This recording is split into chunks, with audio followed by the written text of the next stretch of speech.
मंदिर को थोड़ा, तब से लेकर अभी लगभग 500 साल तो खत्म हो ही चुका है। 4 साल कम है, बट 500 साल तो बीत चुका है। 500 साल से सभी निरीक्षण ही कर रहे थे। यही इस कलयुग की विकट स्थिति है। भगवान को भी अपना निजी स्थान है। भगवान को भी अपना निजी स्थान नहीं मिल पा रहा, भगवान का भी स्थान को कब्जा कर लिया लोगों ने। तो क्या करें, भगवान को भी इतना फाइट करना पड़ा, या भगवान की ओर से अब उनके भक्तों को फाइट करना पड़े इतना।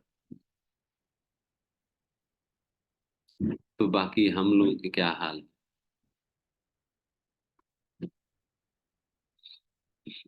इसलिए ये कलयुग भगवत भक्ति के लिए बिल्कुल अनुकूल नहीं है।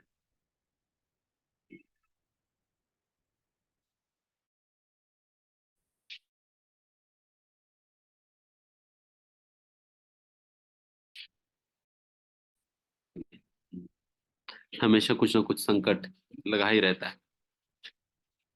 इतना संकट होने के बावजूद भी भगवत प्राप्ति के लिए कलयुग ही सबसे सही माना भी जाता है। क्योंकि जितना सरल तरीके से इस युग में भगवत प्राप्ति हो सकता है, उतना सरल तरीके से कोई और अन्य युग में इस प्रकार की भगवत प्राप्ति बहुत नहीं संभव है। इस युग में तो केवल और केवल नाम संकीर्तन मात्र से भगवत प्राप्ति हो जाता है। वही बाकी युगों में इस प्रकार की कोई मतलब इतना आसानी से भगवत प्राप्ति नहीं हो पाता है। और साथ ही साथ भागवतम के अंतर्गत ये भी बात कहा जाता है कि कलयुग की एक और विशेषता है। एक तो नाम संकीर्तन, तो ही नाम संकीर्तन से हम भगवत प्राप्ति करते हैं, बट नाम संकीर्तन के साथ साथ एक और विशेषता ये है कि कलयुग में जन्म मिलने के साथ साथ कष्ट भी फ्री में मिलते हैं। कष्ट भी फ्री में मिलते हैं। तो भागवत में ये बात कहा जाता है कि ये जो कलयुग के अंतर्गत जो कष्ट प्राप्त होता है, ये कष्ट ही एक प्रकार की स्पेशल ऑफर है कलयुग का। क्योंकि जिसकी वजह से व्यक्ति हमेशा अलर्ट जोन में रहने के लिए एक प्रोत्साहन उन्हें मिलता है। अलर्ट जोन में रहने के एक पुश या स्ट्रांग प्रोत्साहन उनको प्राप्त होता है इस इन प्रकार के कष्टों के माध्यम से। अगर कोई कष्ट ही ना हो, then फिर व्यक्ति बहुत ही कंप्लेसेंट एंड बहुत ही लूज एंड बहुत ही कंफर्ट जोन में जाकर भगवत भक्ति को या भगवत प्राप्ति को गंभीरता पूर्वक ले नहीं पाएगा, लेगा नहीं। इसलिए अगर हम जैसा लोग उनको अगर थोड़ा सा भी अगर कोई व्यक्ति फ्रीली छोड़ दे ना, देन फिर कंफर्ट जोन में चले जाएंगे। जैसा हम उन बच्चों की तरह है जिन बच्चों के पीछे मम्मी पापा को हमेशा डंडा लेकर ही खड़ा होना पड़ता है। अगर डंडा नहीं दिखता है तो बच्चा नहीं पढ़ेगा। डंडा नहीं दिखता है तो बच्चा नहीं पढ़ता, तो डंडा दिखाना ही पड़ता है। तो ये डंडा दिखाने की व्यवस्था इस कलयुग के अंतर्गत की गई है, बिना कोई ट्यूशन टीचर को लगाए। कई बार स्कूल में भेजने पे पर्याप्त नहीं होता है, कई बच्चों को उनको ट्यूशन में भी भेजना पड़ता है। ट्यूशन में भी भेजना पड़ता है, फिर ट्यूशन टीचर की जो डंडा देखकर फिर बच्चा पढ़ने लगता है। फिर वहां पर ना ट्यूशन लगाने की जरूरत है ना स्कूल में जाने की जरूरत है। यहाँ पर कलयुग में जन्म जन्म के साथ साथ ही माया मिल जाती है, डंडा लेकर खड़े होकर मिल जाती है। तो फिर वो माया देवी कि डंडे की वजह से लोग भगवान की और भगवान के विषय में सोचने का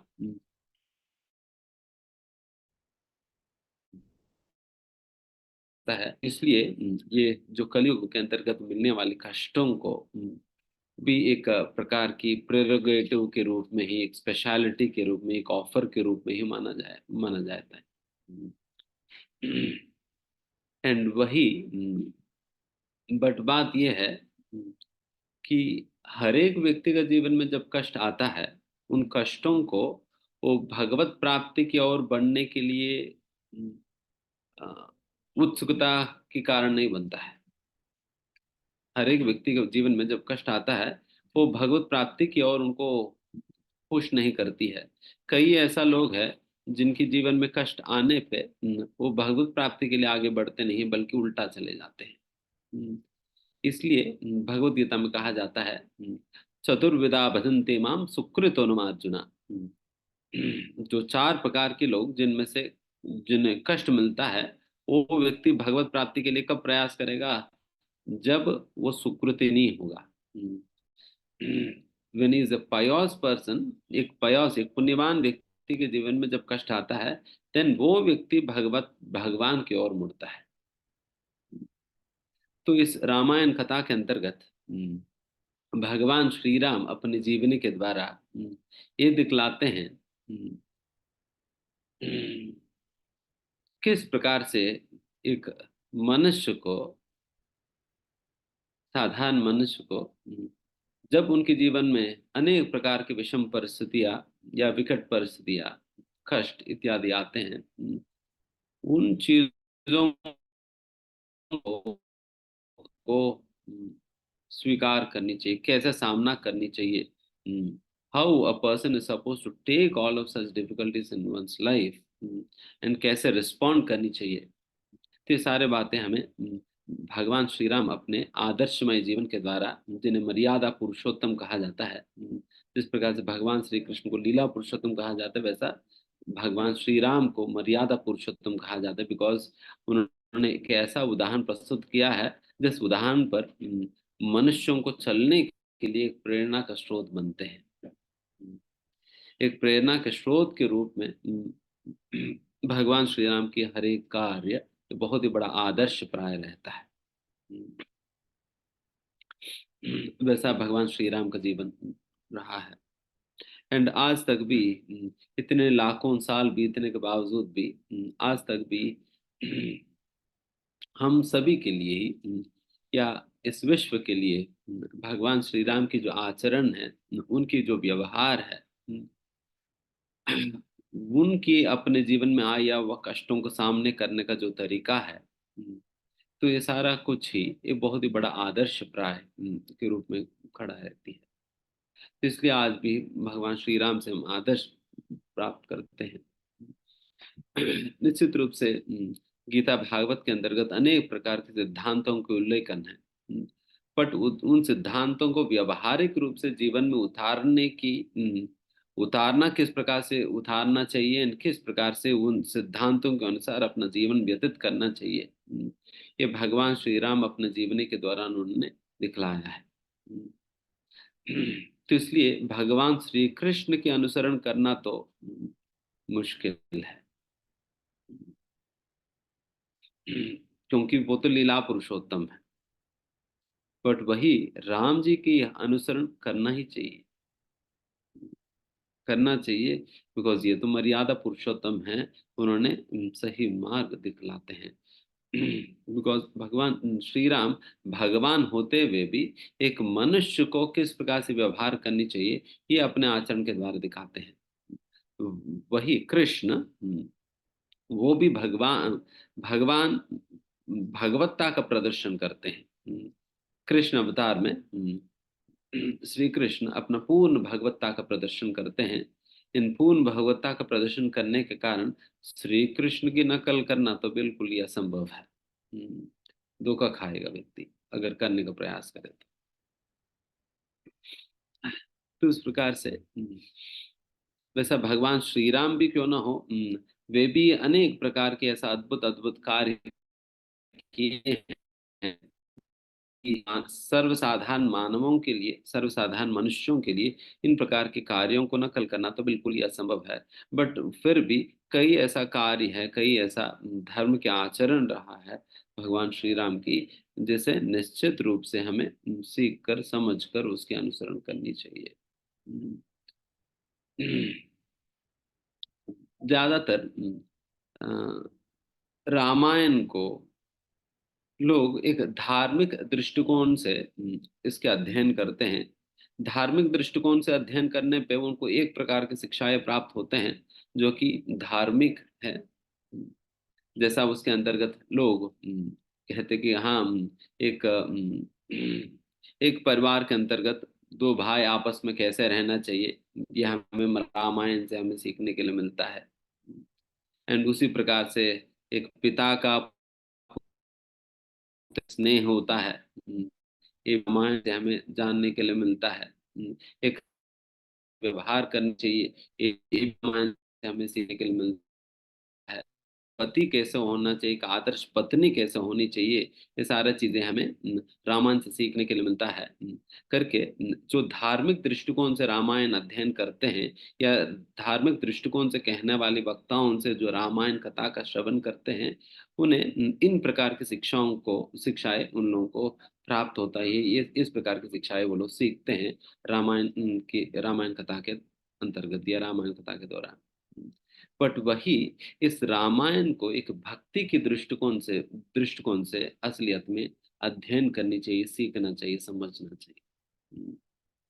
जब भक्ति के दृष्टिकोण से व्यक्ति जब सुनते हैं या पढ़ते हैं, सीखते हैं, समझते हैं, देन वही रामायण से जो लोग धार्मिकता ही सीख पा रहे हैं, उसी रामायण से किस प्रकार से आध्यात्मिकता और भक्ति, किस प्रकार से रामायण की हर एक एक संदर्भ में भक्ति की भावना, भक्तों की भावना, भगवान और भक्तों के बीच की अद्भुत संबंध का विवरण, ये सारा किस प्रकार से हर एक कैरेक्टर में भगवान श्री राम की अपने भक्तों के साथ उनके आदान प्रदान के अंतर्गत, ये बिल्कुल ही हर एक कदम कदम पर ये हमें समझने के लिए, सीखने के लिए, देखने के लिए मिलता है।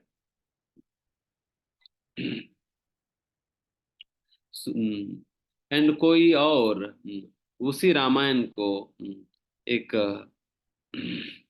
एक व्यवहारिक दृष्टिकोण से भी पढ़ता है। जो व्यवहारिक दृष्टिकोण से पढ़ते हैं उनको रामायण के अंतर्गत पॉलिटिक्स के विषय में समझने के लिए मिलता है। पॉलिटिकल फिगर कैसे बनना चाहिए, पॉलिटिकल फिगर होने के नाते हमारी आचरण, हमारी व्यवहार, हमारी बोली इत्यादि किस किस प्रकार से होनी चाहिए, क्या करनी चाहिए, क्या नहीं करनी चाहिए। These are the kind of principles a person gets to learn. तो इस प्रकार से आप जिस दृष्टिकोण के साथ रामायण के अध्ययन करते हो, जिन प्रकार के लोगों से आप रामायण की अध्ययन या श्रवण करते हो, उसके ऊपर निर्भर है आप किस प्रकार से इस रामायण की संदेश को आप समझने वाले हैं, सीखने वाले, कौन सा संदेश आप स्वीकार करने वाले हो, इसके ऊपर निर्भर है। बिकॉज जैसा मैंने कहा, एक धार्मिक दृष्टिकोण से पढ़े, then फिर लोगों को यही समझ आता है कि एक पारिवारिक संबंध किस प्रकार से होनी चाहिए, परिवार के अंतर्गत आपस के संबंध किस प्रकार से होनी चाहिए, इसी प्रकार की बातें सीखने के लिए, समझने के लिए मिलता है। एक राजा अपनी प्रजा के प्रति किस प्रकार से प्रेम करना चाहिए, प्रजा अपने राजा से कैसे प्रेम करते हैं, तो यही सारे बातें लोग सीखने लगते हैं। But the actual message that the lord wants to convey through Ramayana की गाथाओं के द्वारा, रामायण की माध्यम से भगवान केवल धार्मिकता का ही संदेश देने के लिए नहीं आए थे। क्योंकि जब भगवान श्री कृष्ण के रूप में जब प्रकट हुए थे, जब अर्जुन के साथ गीता के संदेश की चर्चा चल रहा था, उसके अंतर्गत अर्जुन भी तो धार्मिकता का ही प्रस्तुत करके भगवान श्री कृष्ण के सामने अपना आर्गुमेंट रखे थे ना। धार्मिकता का ही कारण दे रहे थे। देखिए सभी मेरे भाई हैं, उनको मैं कैसे मार सकता हूँ। इस प्रकार से बहुत ही कई सारे धार्मिक कारण दे देकर अर्जुन के भगवान श्री कृष्ण के सामने अपने धार्मिकता का ही व्यक्त कर रहे थे। बट उसी धार्मिकता को ही भगवान श्री कृष्ण ने खंडन करते हुए आध्यात्मिकता का स्थापना करते हुए गीता के संदेश अर्जुन को दिए थे। तो इसका मतलब भगवान के प्राकट्य का मुख्य उद्देश्य आध्यात्मिकता की स्थापना, ना कि धार्मिकता धार्मिकता की। आध्यात्मिकता की स्थापना है, ना कि धार्मिकता की। तो उसी प्रकार से जब भगवान राम के अवतार के रूप में भी जब प्रकट हुए थे, राम के अवतार में भी भगवान अपनी लीलाओं के माध्यम से आध्यात्मिकता, भक्ति का ही भगवान के प्रति, भक्तों के प्रति असली प्रेम का ही स्थापना कर रहे हैं, ना कि केवल धार्मिकता। हम्म, ना कि केवल धार्मिकता। इसलिए इस दृष्टिकोण से रामायण को सीखना चाहिए, समझना चाहिए, और अध्ययन करनी चाहिए, एक आध्यात्मिकता या भक्ति के दृष्टिकोण से।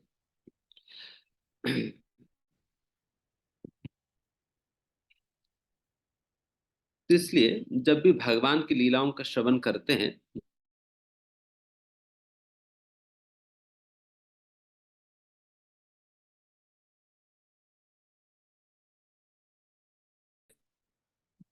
जब भक्तों के माध्यम से हम भगवान की लीलाओं का श्रवण करते हैं, वे भक्ति की दृष्टिकोण से लीलाओं का पाठ करते हैं, लीलाओं को सुनाते हैं, एक भक्ति के दृष्टिकोण से, है ना।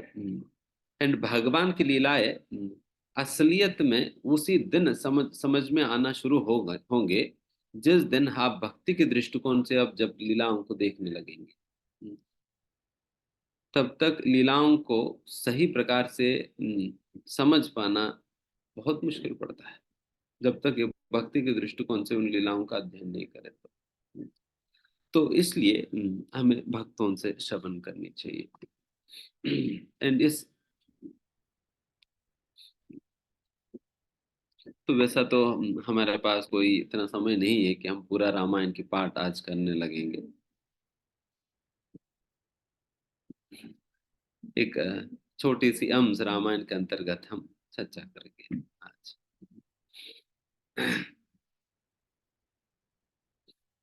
वैसा मैं कह रहा था कि ये जो रामायण,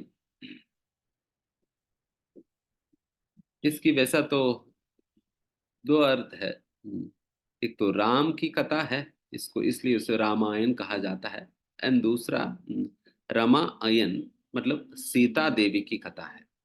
हम्म, रमा मतलब लक्ष्मी है, और लक्ष्मी ही सीता देवी के रूप में प्रकट हुई है रामायण कथा के अंतर्गत। इसलिए ये रमा अयन मतलब सीता देवी की कथा, लक्ष्मी देवी या सीता मैया की कथा है।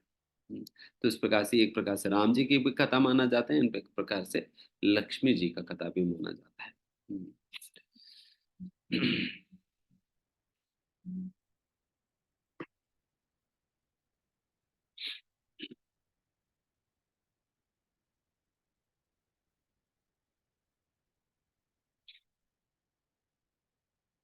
वैसा जो राम शब्द का अर्थ है, रामा, राम शब्द के अर्थ है कि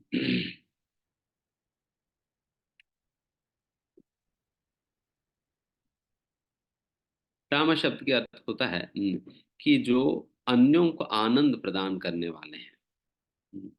अन्यों को आनंद प्रदान करने वाले राम हैं।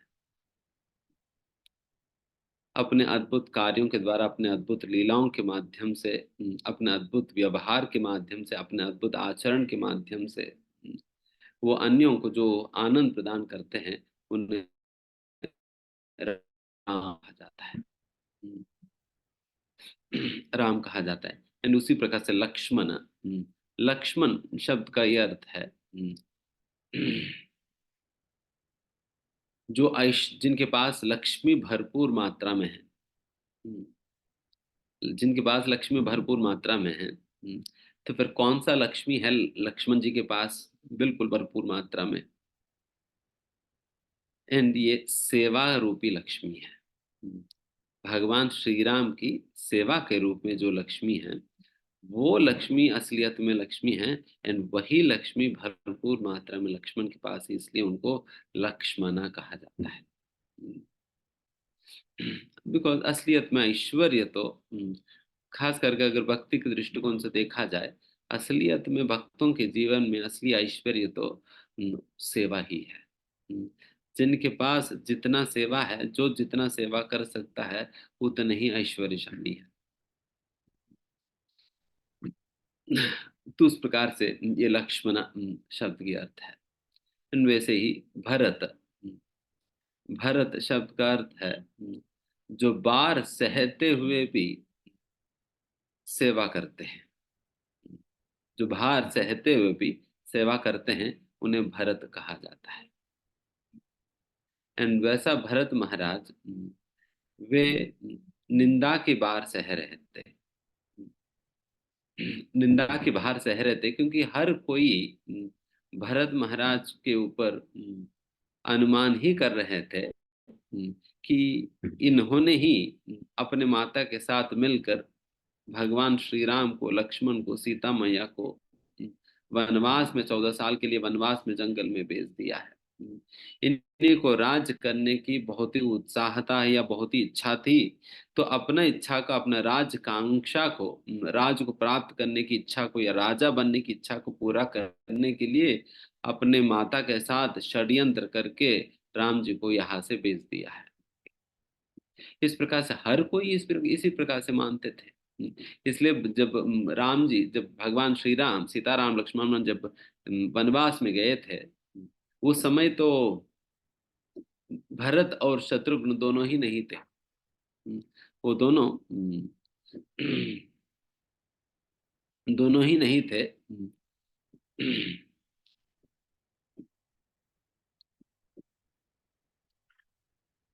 एक राज्य में थे।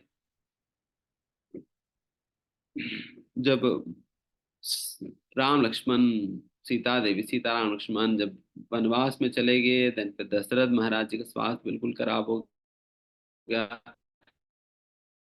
दशरथ आगे जाकर शरीर भी छोड़ दिया। फिर उसके बाद दशरथ महाराज की शरीर को प्रिजर्व करके कुछ स्पेशल ऑयल्स डाल के दशरथ महाराज को शरीर को प्रिजर्व किया गया था। प्रिजर्व करके देन फिर वशिष्ठ मुनि जो है संदेश भिजवाते हैं कई राज्य को कि भरत और शत्रुघ्न को तुरंत ही लेकर आओ।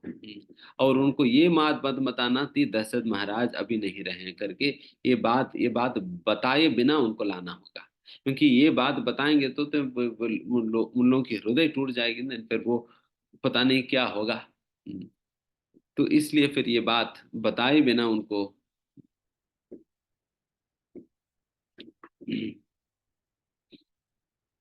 ये बात बताए बिना उनको बुलाने के लिए कहा गया था।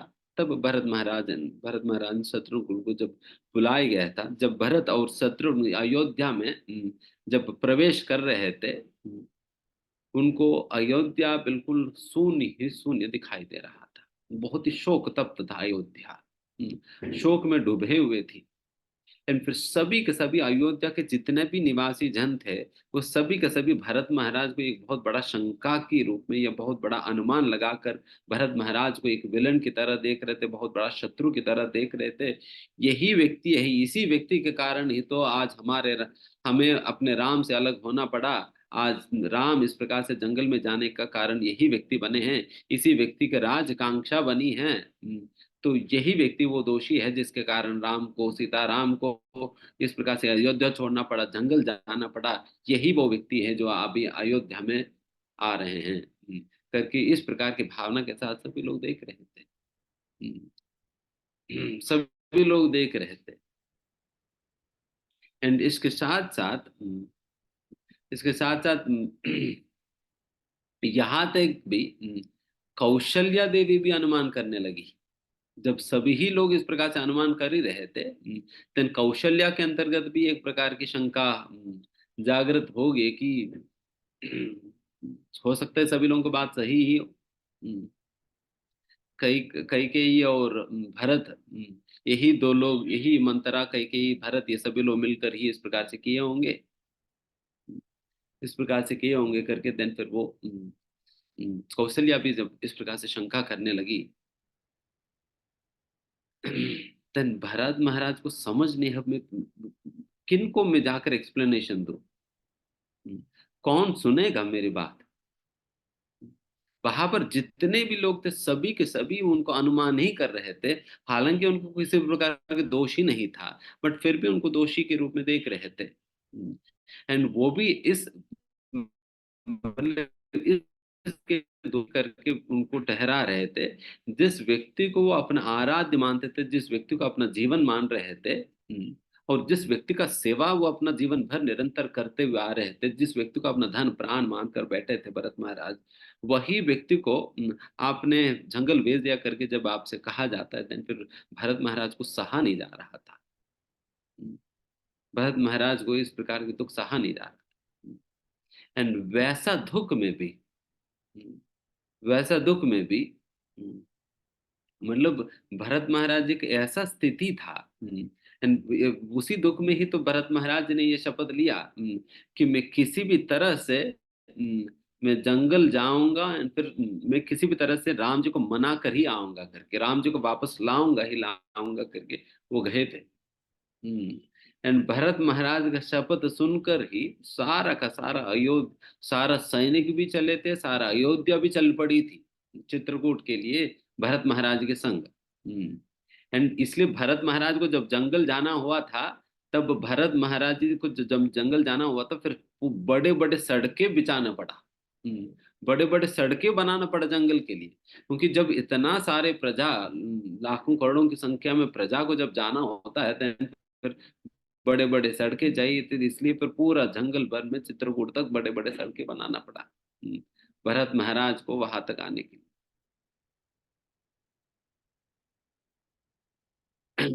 एंड इतना ही नहीं, जब भरत महाराज चित्रकूट में भगवान श्री राम को मनाने के लिए जब जा रहे थे, तब चित्रकूट पर्वत में जब सीता राम लक्ष्मण थे, तब कई सारा पशु इत्यादि बहुत आवाज करते हुए इधर उधर भागते हुए सुनाई दिया। देन फिर राम जी ने पूछा, पता नहीं ये सारा अशांतमय वातावरण जंगल के अंतर्गत कैसे आ गया। इसका मतलब कोई ना कोई आ रहे होंगे। फिर लक्ष्मण जी से कहा, लक्ष्मण जी जरा देखो कि कौन आ रहे हैं। फिर लक्ष्मण जी ने देखा तो फिर वहां से एक जब घोड़े वोड़े चलते हैं, देन पूरा धूली उड़ जाता है। तो फिर धूली उड़ता हुआ फिर उनको नजर आने लगी। देन फिर लक्ष्मण जी ने कहा, हाँ हाँ हाँ राम, कोई आ रहे हैं, हमारे ही पर्वत की ओर आ रहे हैं। फिर भर राम जी ने कहा, ठीक है आप देखो कि कौन आ रहे हैं। देन उस समय लक्ष्मण जो है पेड़ चढ़ गए थे, फिर पेड़ के ऊपर जाकर पेड़ के ऊपर से देखने लगे कि कौन आ रहे हैं। जब तीक्ष्णता से देखने लगे, देन फिर उनको दिखाई दिया कि भरत महाराज की झंडा लहराते हुए, क्योंकि हर एक योद्धा का अपने रथ की अपनी पर्सनल झंडा होता है। उनकी झंडा से ही पहचाना जा सकता है कि वो कौन है करके। उस प्रकार से भरत महाराज का अपना झंडा था।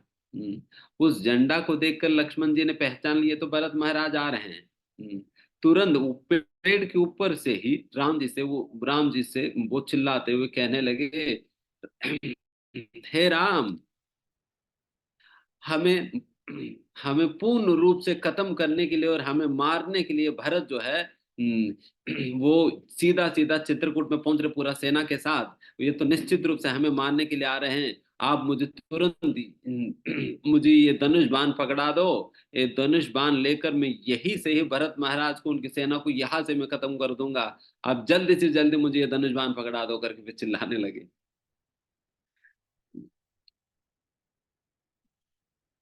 देन फिर राम ने कहा, अरे लक्ष्मण, इतना जल्दीबाजी,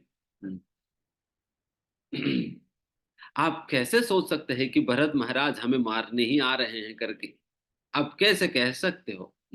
भरत महाराज के ऊपर इस प्रकार के अनुमान कैसे कर सकते हो कि भरत जो है हमें मारने ही आ रहे हैं करके कैसे कह सकते हो। नहीं, भरत महाराज आने तक हम रुकते हैं।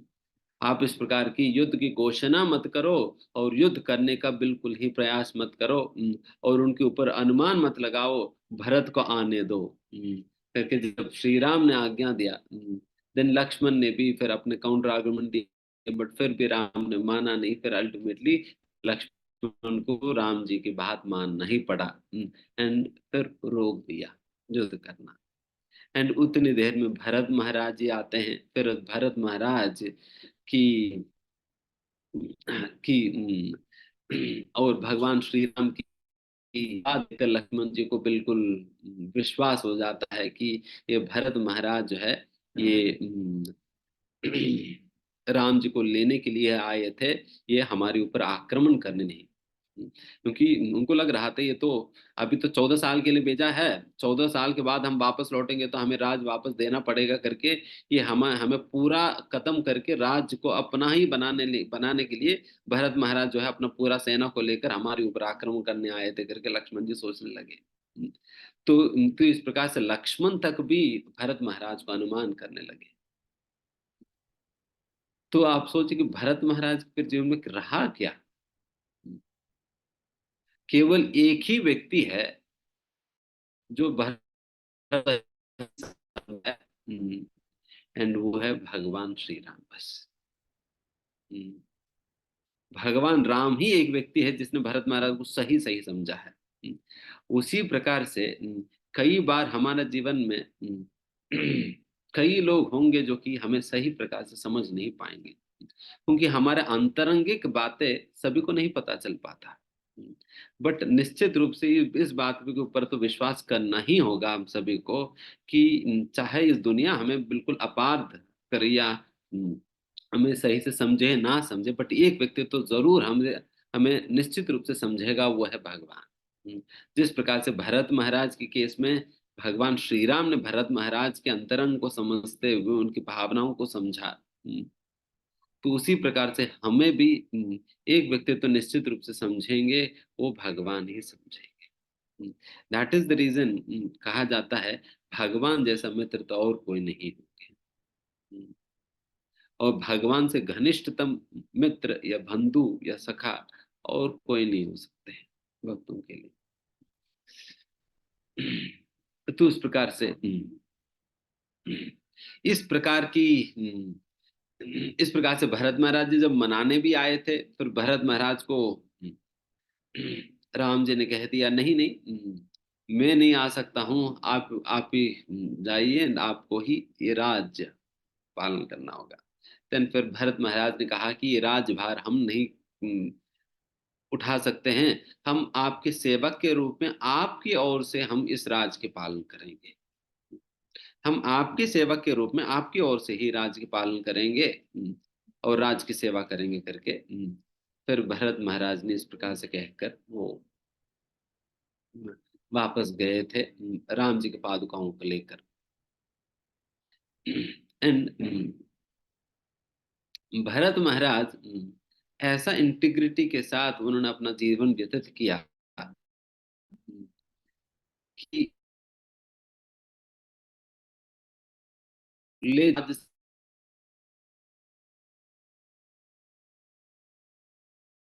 प्रकार से रहता है उसी सेवक के बाद महाराज जी अपना पूरा जीवन इसी प्रकार से सेवा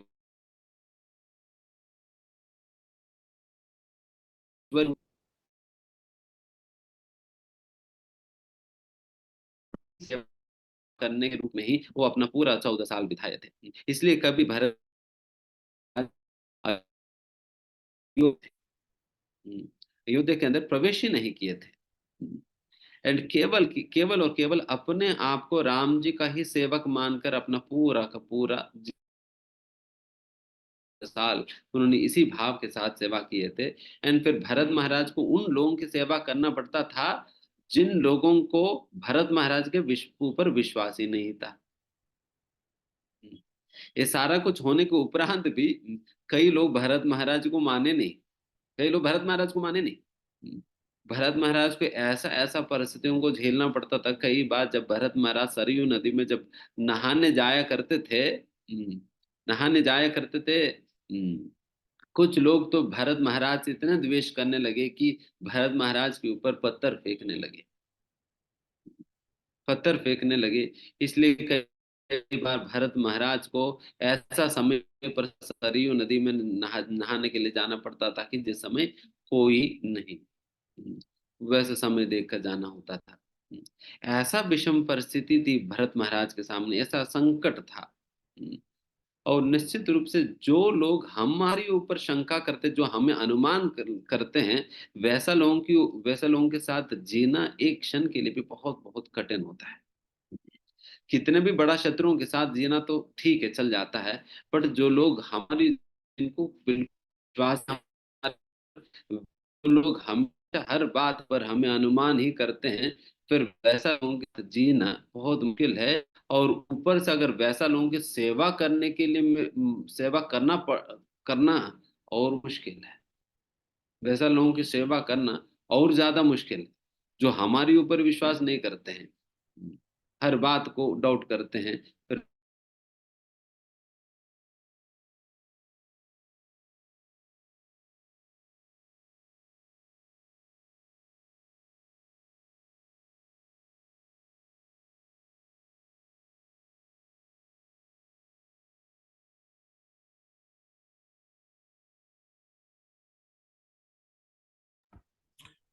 हरे कृष्ण डिवोटीज, लगता है कुछ नेटवर्क का इशू हुआ है प्रभु जी के एंड पे। कृपया बने रहें, प्रभु जी से संपर्क करके उन्हें वापस कनेक्ट करने की कोशिश कर रहे हैं। कृपया बने रहें।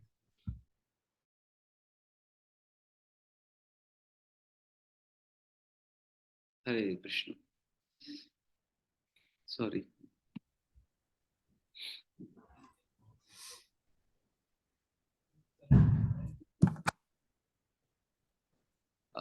अच्छा, भरत महाराज के विषय में बता रहे थे।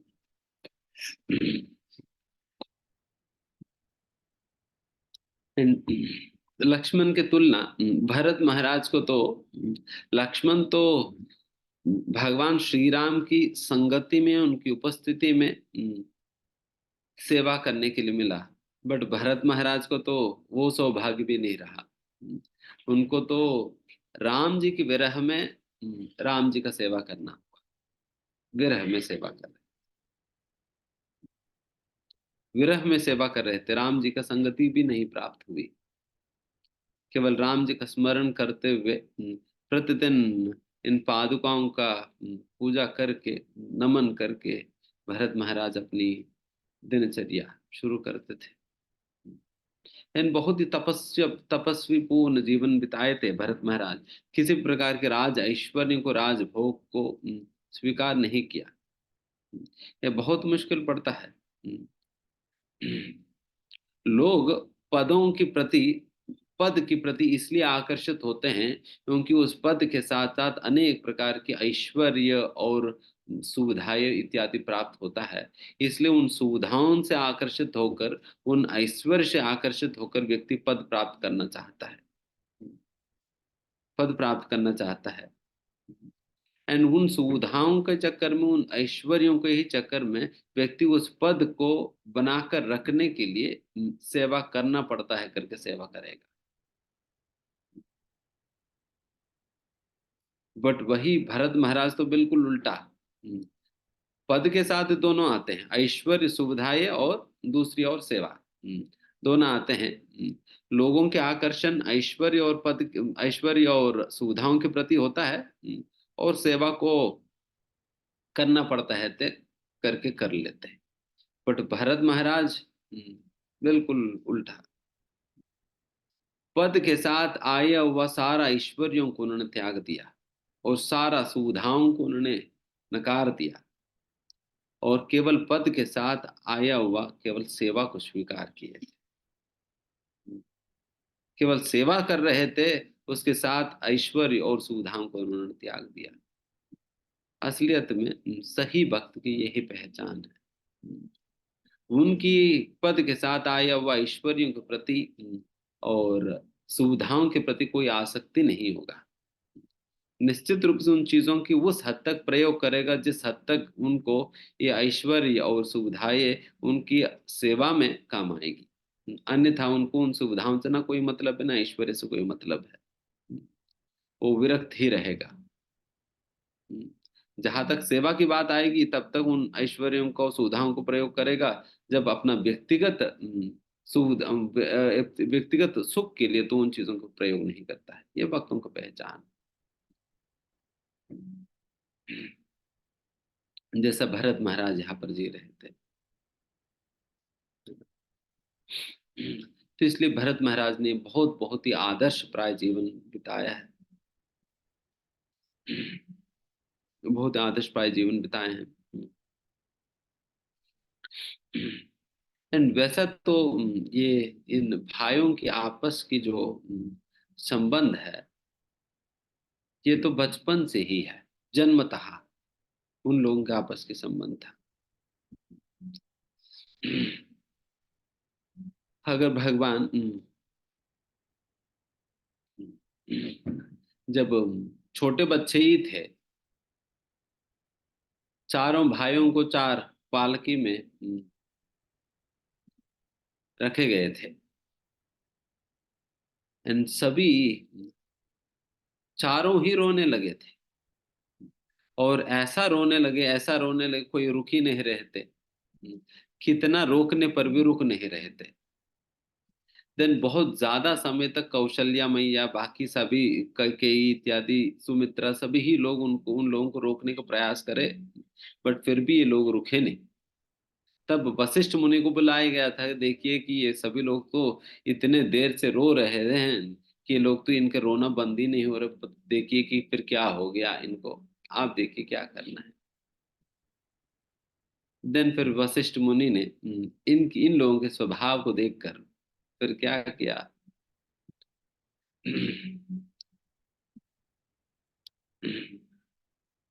लक्ष्मण जी की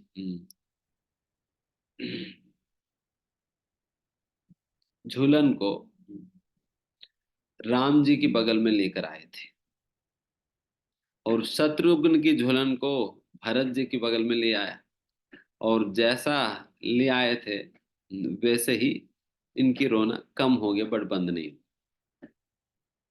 कम हुआ बट बंद नहीं हुआ, फिर भी रो रहे थे। जब फिर वशिष्ठ मुनि ने सोचा कि ये क्या बात है, तो पास में लेकर आया तो हूं, बट फिर भी रो क्यों रहे।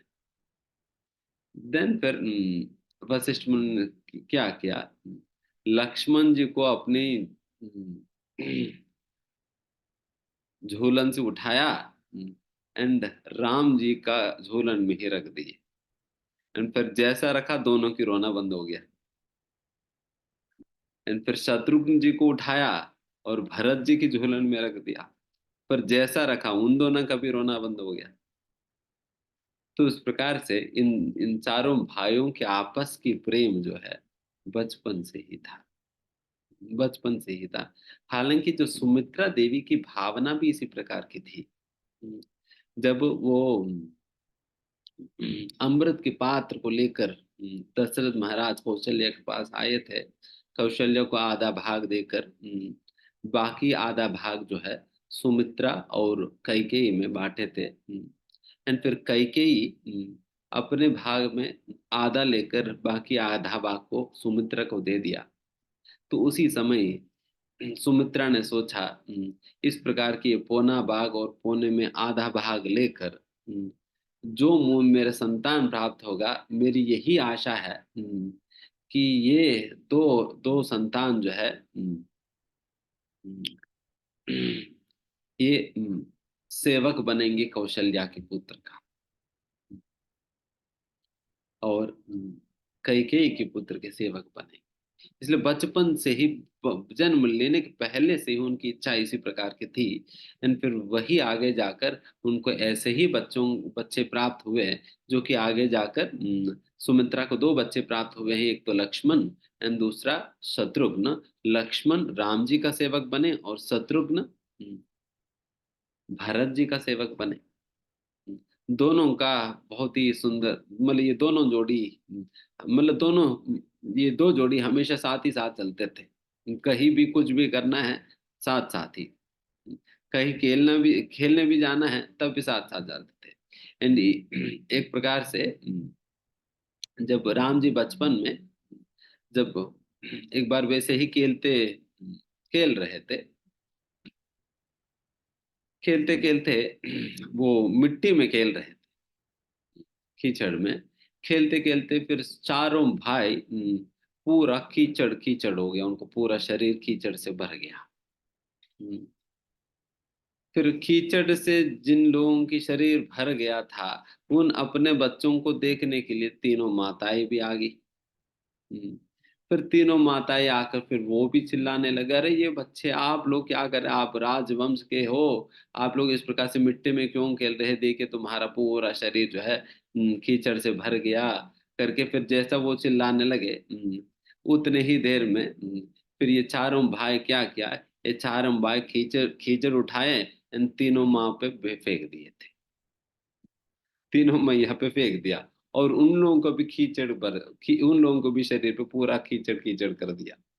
हम्म, तभी क्या हुआ, चारों भाइयों के शरीर पे पूरा कीचड़ हुआ, और तीनों माताओं पे भी पूरा कीचड़ कीचड़ हुआ। उतनी ही देर में मंत्रा आई, मंत्रा आई। और मंत्रा देखकर फिर वो भी कहने लगे, अरे ये क्या, आप लोगों को कोई होश ही नहीं कि इस प्रकार से आप सभी लोग कीचड़ के बच्चों के साथ ही करके वो जैसे वो चिल्लाने लगी।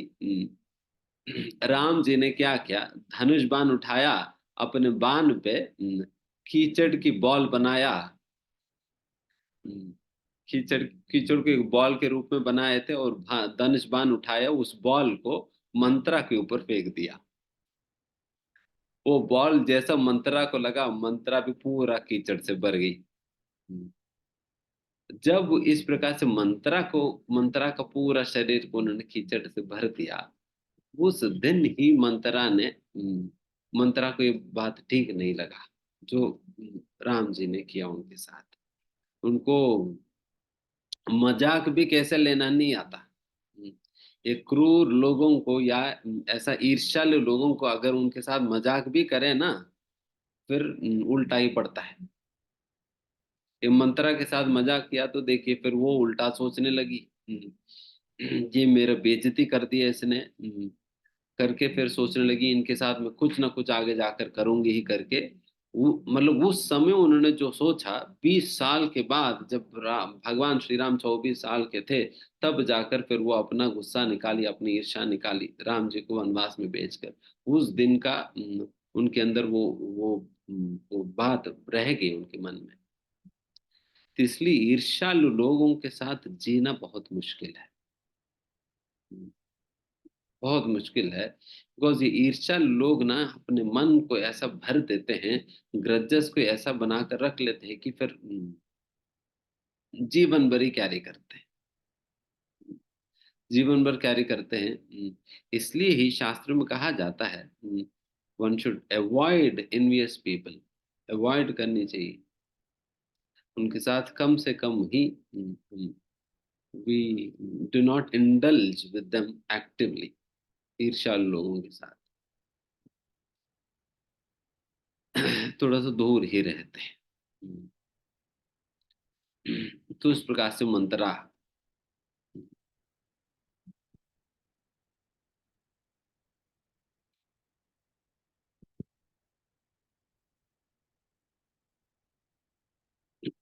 और भगवान श्री राम भी कई बार अयोध्या में बाकी बच्चों के साथ भी खेलते मिलते थे। कभी कभी बाकी ये चारों भाई आपस में ही खेलते थे, कभी कभी बाहर के बच्चों के साथ भी खेलने जाते थे। तो इस प्रकार से बहुत सारे, वैसा तो भगवान श्री राम की बचपन की लीलाएं तो बहुत ज्यादा तो नहीं है, बहुत ही गिने चुने ही लीलाओं का वर्णन है भगवान श्री राम के बचपन की।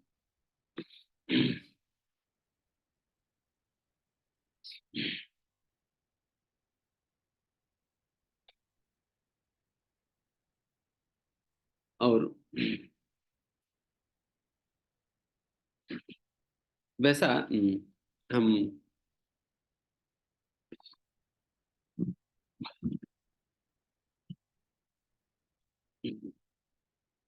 राम जी का प्राकट्य के संबंध में ही एक छोटा सा कथा हम सुनाते हैं। वैसा अयोध्या, अयोध्या, इस नाम का ही अर्थ है अयोध्या, जिसके साथ युद्ध करने बनता ही नहीं है। जिसके साथ युद्ध करना बनता ही नहीं, उसको अयोध्या कहा जाता है। मतलब युद्ध किया ही नहीं जा सकता है, अयोध्या के लोगों के साथ युद्ध किया ही नहीं जा सकता, बेकार युद्ध करना, बिकॉज अल्टीमेटली वही जीतेंगे, वही जीतेंगे, तो इसलिए उनके साथ युद्ध करना ही बेकार है। हम्म, इसलिए अयोध्या है। इसलिए कोई युद्ध नहीं करते थे, अयोध्या के ऊपर आक्रमण नहीं कर पाते। को दशरथ महाराज बहुत ही पावरफुल, बहुत ही शक्तिशाली राजा थे। एंड हर मतलब शूरवीर तो थे ही। इसलिए किसी भी प्रकार के शत्रु की भय तो नहीं था। एंड साथ ही साथ उनके राज्य पूरा दशरथ महाराज की पवित्रता के कारण, उनकी शुद्धता के कारण पूरा राज्य में हर प्रकार के ऐश्वर्य, धन धान इत्यादि भरपूर मात्रा में थी। किसी भी प्रकार की पाप कार्य नहीं होते थे। एंड सभी बहुत ही सात्विक लोग थे, बहुत ही पुण्यवान जीव थे। एंड हर चीज भरपूर मात्रा में मिलता था। एंड कोई भी किसी व्यक्ति को नुकसान नहीं पहुंचाता था। एंड किसी प्रकार की गलत लोग उस राज्य में रहा नहीं करते थे, बिकॉज किसी प्रकार के पापमय कार्य होता ही नहीं था। उस प्रकार के अद्भुत राज्य था दशरथ महाराज की। और ऐसा अद्भुत राज्य होने के बावजूद भी दशरथ महाराज को बहुत बड़ा खेद था। उनकी जीवन में, उनके घर में कोई संतान नहीं। हम्म, कोई संतान नहीं होने के कारण, हालांकि दशरथ महाराज को एक पुत्री थी, जिनका नाम है शांता। हम्म, शांता, शांता नाम की एक पुत्री थी। बट कोई पुत्र नहीं था जो कि अयोध्या के राज्य को आगे ले जा सके। उस प्रकार को कोई पुत्र नहीं होने के कारण दशरथ महाराज को बहुत खेद था, बहुत दुखी थे। ऐसा दुख में भी जब दशरथ महाराज का जो घनिष्ठ मित्र है रोमपाद महाराज, उनको भी किसी भी प्रकार का संतान नहीं था। उनको भी घर पे कोई संतान नहीं था। यहाँ तक भी पुत्र भी नहीं था उनके घर पे। तो फिर रोहमपाद महाराज आकर दशरथ महाराज से निवेदन करते, दशरथ महाराज ठीक है, आप वैसे भी दुखी तो है ही। मेरे पास तो पुत्री भी तो नहीं है। अगर आप देखिए, अगर आप अपनी पुत्री को मुझे दत्तक दे सकते हो। और दशरथ महाराज ने मान लिया, और एकमात्र उनके पास बस पुत्री ही बचा हुआ था। फिर उसी पुत्री को उन्होंने दान में दे दिया। शांता को उन्होंने रोमपाद महाराज को सौंप दिया, दान में दे दिया। फिर अभी दशरथ महाराज के पास कोई भी नहीं बचा। बिल्कुल कंगाल हो गए थे और बहुत दुखी थे। वैसे ही ये भौतिक जीवन के अंतर्गत, हालांकि सुख देने वाली हजार कारण होने के बावजूद भी, अगर दुख देने वाली एक कारण पर्याप्त है हमारा जीवन को बर्बाद करने की।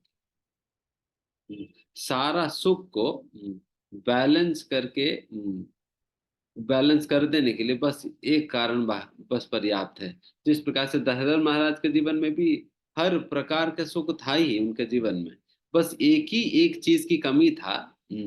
एंड हमारा मन भी ऐसा होता है कि बस जो कमी है बस उसी के ऊपर ही केंद्रित होता है। सुबह से लेकर रात तक हम सैकड़ों चीजें सोच सकते हैं, बट वो सैकड़ों चीजें सोचे बिना केवल उस चीज के विषय में हम सोचते रह जाएंगे जिस चीज में हमारा मन अटका पड़ा है। एंड वो वही चीज होगा जो कि हमारा समस्या का कारण है। उसी प्रकार से दशरथ महाराज के जीवन में हालांकि संतोष देने वाले तो अनेक अनेक कारण थे, बट फिर भी उनकी मन बस वही पर ही अटक कर रह गया कि मेरा जीवन, मेरा कोई संतान नहीं, मेरा कोई संतान नहीं, मेरा कोई संतान नहीं। बस दिन भर सुबह से लेकर रात तक यही चलता था। एंड रात को भी सो नहीं पाते थे, उसी प्रकार के दुखमय जीवन ही जीते थे, सब कुछ होते हुए भी। तो ऐसा दुखी कर दिया जाता है भौतिक जीवन। हमारा मन, it never lets us look at an optimistic side of the life. एक positive side of the life को देखने नहीं देगी। हमेशा एक पेसिमिस्टिक व्यू पॉइंट पे हमारा मन मन अटक जाता है। तो उस प्रकार से जहर में जब बहुत दुखी थे, फिर सारा ऋषि मुनियों से उन्होंने प्रार्थना करा, देखिए हम बहुत दुखी है इस बात को लेकर। आप लोगों की कृपा के कारण तो सब कुछ भरपूर मात्रा में है, बट फिर इस चीज की बहुत बड़ा कमी है, आप लोग कुछ करिए। देन फिर उन्होंने ऐसा एक एक रिकमेंडेशन दिया जाता है कि पुत्र कामेष्टि यज्ञ यज्ञ करना होगा।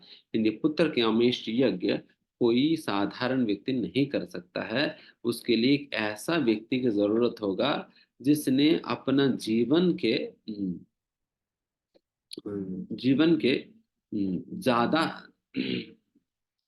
जीवन काल में जिसने पूर्ण ब्रह्मचर्य व्रत का पालन किया हो, पूर्ण ब्रह्मचर्य व्रत का, नैष्ठिक ब्रह्मचर्य व्रत का पालन किया हो, जिसने यहाँ तक भी स्त्री का मुख तक भी नहीं देखा हो, स्त्री का मुंह भी नहीं देखा हो, उस प्रकार की व्यक्ति की जरूरत पड़ेगी, जो कि लंबा समय तक जिसने इस प्रकार से नहीं देखा है, फिर वैसा व्यक्ति की जरूरत होगा। जिस जो दिन फिर ऐसा व्यक्ति कहाँ मिलेगा, कहाँ ढूंढ कर लाया जाए। एंड वैसा तो दशरथ महाराज और रोमपाद महाराज तो मित्र थे ही। रोमपाद महाराज का भी राज्य में कुछ ऐसे ही समस्या थी। रोमपाद महाराज के राज्य में एक ऐसा समस्या था। एक समय पर कुछ महान ऋषियों के प्रति अपराध होता है, जिसके कारण पूरा राज्य में एक प्रकार की ड्रॉट, ड्रॉट को क्या कहेंगे, अकाल, अकाल हो जाता है, जिसके कारण किसी प्रकार की बारिश नहीं है, कोई अनाज नहीं उग रहा था, बहुत ही सूखा पड़ा हुआ था पूरा का पूरा राज्य। इस प्रकार से कई साल बीत गया। एंड सभी लोग खोजते थे कि कितना पापी राजा है हमारी, जिनके कारण पूरा राज्य में किसी भी प्रकार की, मतलब पूरा अकाल ही अकाल है, पूरा सूखा पड़ा हुआ है। फिर कि सभी लोग इस प्रकार से वो नाराज भी थे। एंड उसी समय रोमपाद महाराज भी फिर ऋषि मुनियों से संपर्क करते, देखिए इस प्रकार की दुस्थिति है हमारे राज्य की, आप ही लोग कुछ सुगम रास्ता दिखाइए, किस प्रकार से हम इस राज्य को पुनरुद्धार कर सके, वापस इस राज्य की शोभा को कैसे ला सके, आप इसके उपाय बताइए। फिर रोमपाद महाराज से वो लोग यही बात कहते हैं, आपको एक ऐसा व्यक्ति को आप अपनी राज्य की भूमि पर लाना होगा, जो व्यक्ति बहुत ही विशुद्ध ब्रह्मचर्य व्रत के पालन करता, जिसने आज तक केवल स्त्री के विषय में जानता ही नहीं है, स्त्री का मुख भी नहीं देखा, स्त्री के विषय में बिल्कुल जानता भी नहीं है, तो वैसा व्यक्ति को, ऐसा नैष्ठिक ब्रह्मचारी को लाना। देन फिर ब्रह्मपाद महाराज ने पूछा कि ऐसा व्यक्ति कहाँ मिलेगा इस दुनिया के अंतर्गत। देन फिर संतों ने सुझाव दिया, एक विभंडक नामक एक ऋषि है, उस विभंडक ऋषि का पुत्र है, और उनका नाम है ऋषि श्रृंगा। एंड ऋषि श्रृंग ने, विभंडक ऋषि ने अपने पुत्र को ऐसा रखा है कि वो आज तक अपना जीवन में कोई स्त्री करके एक एंटिटी है करके पृथ्वी पर वो जानते भी नहीं है, स्त्री करके एक एंटिटी है करके भी नहीं जानते हैं। उनको यही लगता है कि पूरा का पूरा ब्रह्मांड में केवल वही है। तो ऐसा उनको रखा हुआ है। अगर उस व्यक्ति को अगर किसी भी प्रकार से अगर उनको लाया जाए, देन फिर आपकी राज बिल्कुल ठीक हो जाएगी। देन फिर कैसे लाया जाए, कैसे लाया जाए, अगर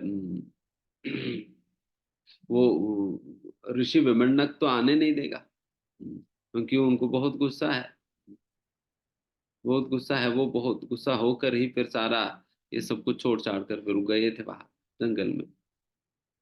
बिकॉज ऋषि विभंडक के साथ भी एक बार ऐसा हुआ ना, एक बार ये ऋषि जो है खूब अच्छा तपस्या कर रहे थे, एंड ऐसा घोर तपस्या करने लगे कि इंद्र को डर लगने लगा, ये आकर मेरी पद तो नहीं लेगा करके उनको डर लगने लगा। फिर उन्होंने सोचा कि ठीक है, हर बार की तरह हम एक अप्सरा को भेजकर उनकी तपस्या को भंग भंग कर देते हैं करके, फिर उन्होंने एक अप्सरा को भेजा विभंडक ऋषि को ऋषि की तपस्या को भंग करने। देन फिर वो अप्सरा अपनी ओर से खूब प्रयास करी, बट फिर भी विभंडक ऋषि के ऊपर किसी प्रकार की असर प्रभाव नहीं पड़ा, वो अपना तपस्या में तल्लीन थे। फिर ये बहुत ज्यादा कुछ करने लगी, तो उतने में फिर ऋषि विभंडक अपना तपस्या से उठे थे। फिर उन्होंने पूछा कि तुम इतना इतना डिस्टर्ब क्यों कर रही हो, तक तक तक ये मतलब इस प्रकार से नाच वाच कर सारा कुछ करके, तुम्हें क्या चाहिए, तुम्हें संतान ही तो चाहिए ना। तुम्हें मेरे वीर से ही मतलब है, लो मेरा वीर करके वो अपना हाथ में ही वीर प्रकट करके उनकी उस अप्सरा की ओर फेंकते। हम्म, मेरे वीर से तो मतलब है, तो ये वीर लो करके उनको अप्सरा को दे दिया वीर। एंड फिर वो वापस अपना तपस्या करने चले गए। वीर दिया और तब तपस्या करने चले गए वापस। हम्म। फिर ये अप्सरा ने क्या की, फिर वो वीर वो भी लिया, फिर वो डर डर गई।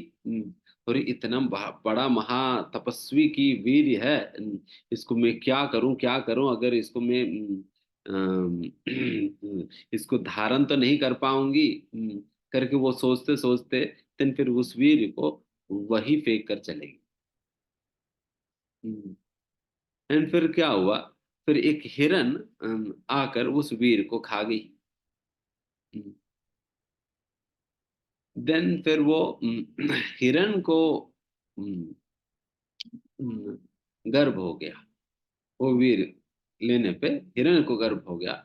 एंड फिर उतने में ही ये ऋषि विभंडक तपस्या खत्म हुई। देन फिर वो उठे थे, फिर देखा तो हिरण की शरीर से बहुत ही विशेष प्रकाश निकल रहा था।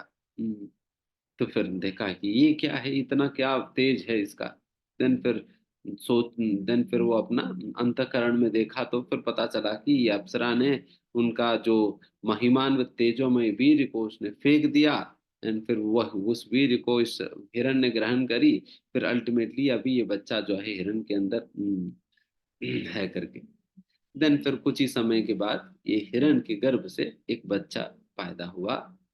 इन ये बच्चे को मनुष्य का ही शरीर था, बट एक हिरण की तरह दो श्रृंग थे। इसलिए उनका नाम पड़ गया ऋषि श्रृंगा। ऋषि थे मनुष्य का ही रूप में, बट उनके लिए श्रृंग भी थे हिरण की तरह, इसलिए उनका ऋषि श्रृंगा पड़ा। फिर उसी दिन उस बच्चे को हाथ में लेकर विबंडक ऋषि ने सोचा,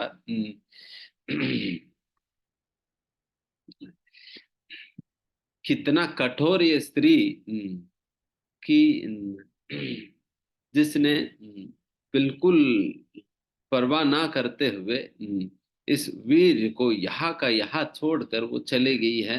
कितना निर्दयी है। और ऐसा स्त्री जाति से तो मैं बिल्कुल ही मैं अपने बच्चों को दूर रखूंगा। कभी मिलने ही नहीं दूंगा, इनको पता चलने ही नहीं दूंगा कि इस सृष्टि के अंतर्गत स्त्री करके कोई जीव होता है करके। करके उन्होंने पूरा का पूरा उनको समाज से अलग ही कर दिया। ऋषि श्रृंग को जंगल में ही रख दिया। फिर अपना ऋषि श्रृंग फिर अपना झोपड़ी में रहते थे।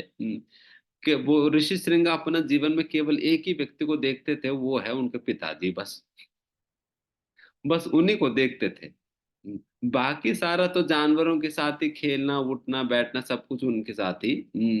एंड फिर बाकी फिर उनको पिता को देखते तो फिर पिता ने उनको सारा होम करना यज्ञ करना मंत्र इत्यादि वेद शास्त्र पाठ इत्यादि उन्होंने पढ़ा दिया, वो सारा जानते हैं। उनको लगता है कि बस यही जीवन है।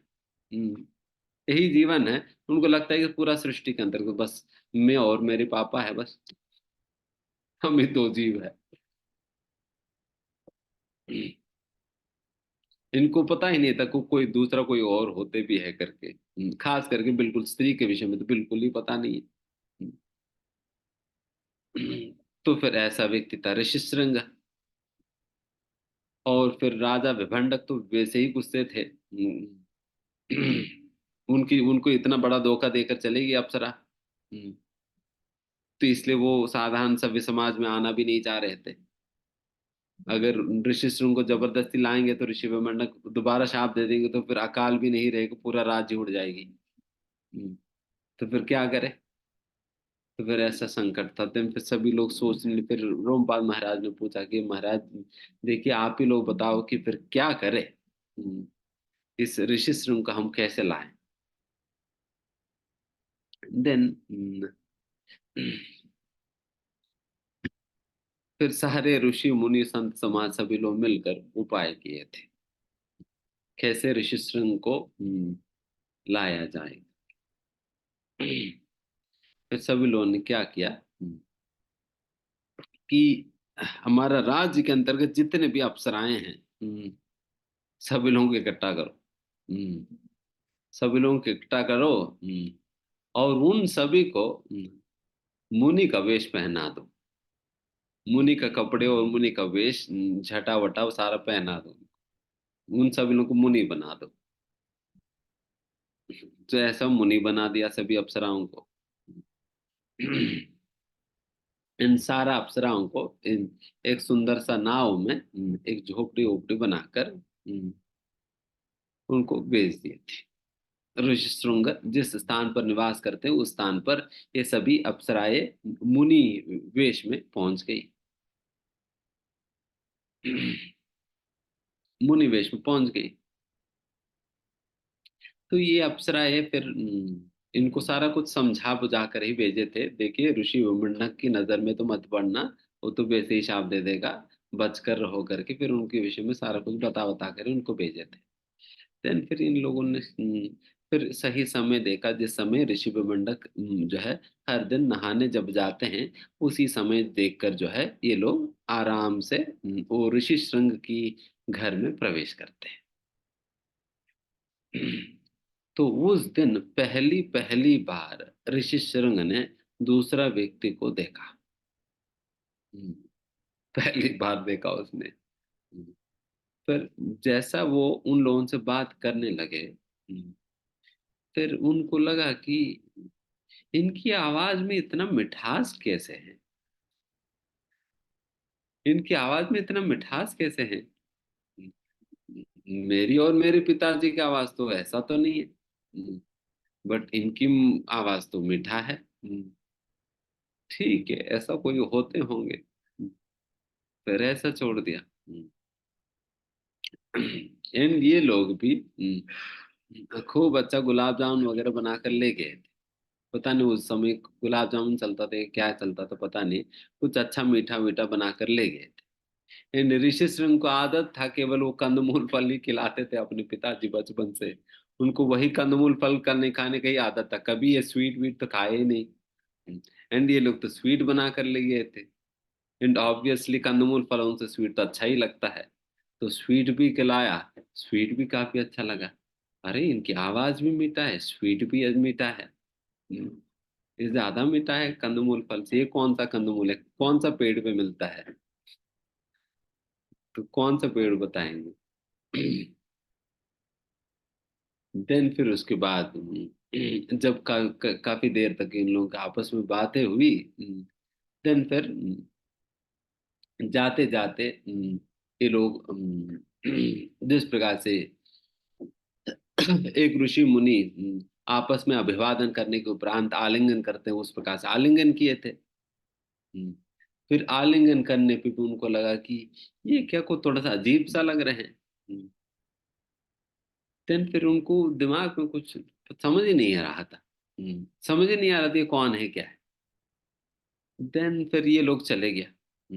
ये लोग क्या करने लगे, रोज ही इस प्रकार से ऋषि विभंडक जिस समय नहीं होते थे उस समय ये लोग आते थे, फिर ऋषि श्रृंग से मिलकर चले जाते, तो उनको पूरा आदत डाल दिया रसगुल्ला खाने की। रसगुल्ला खाने की सारा आदत डाल दिया।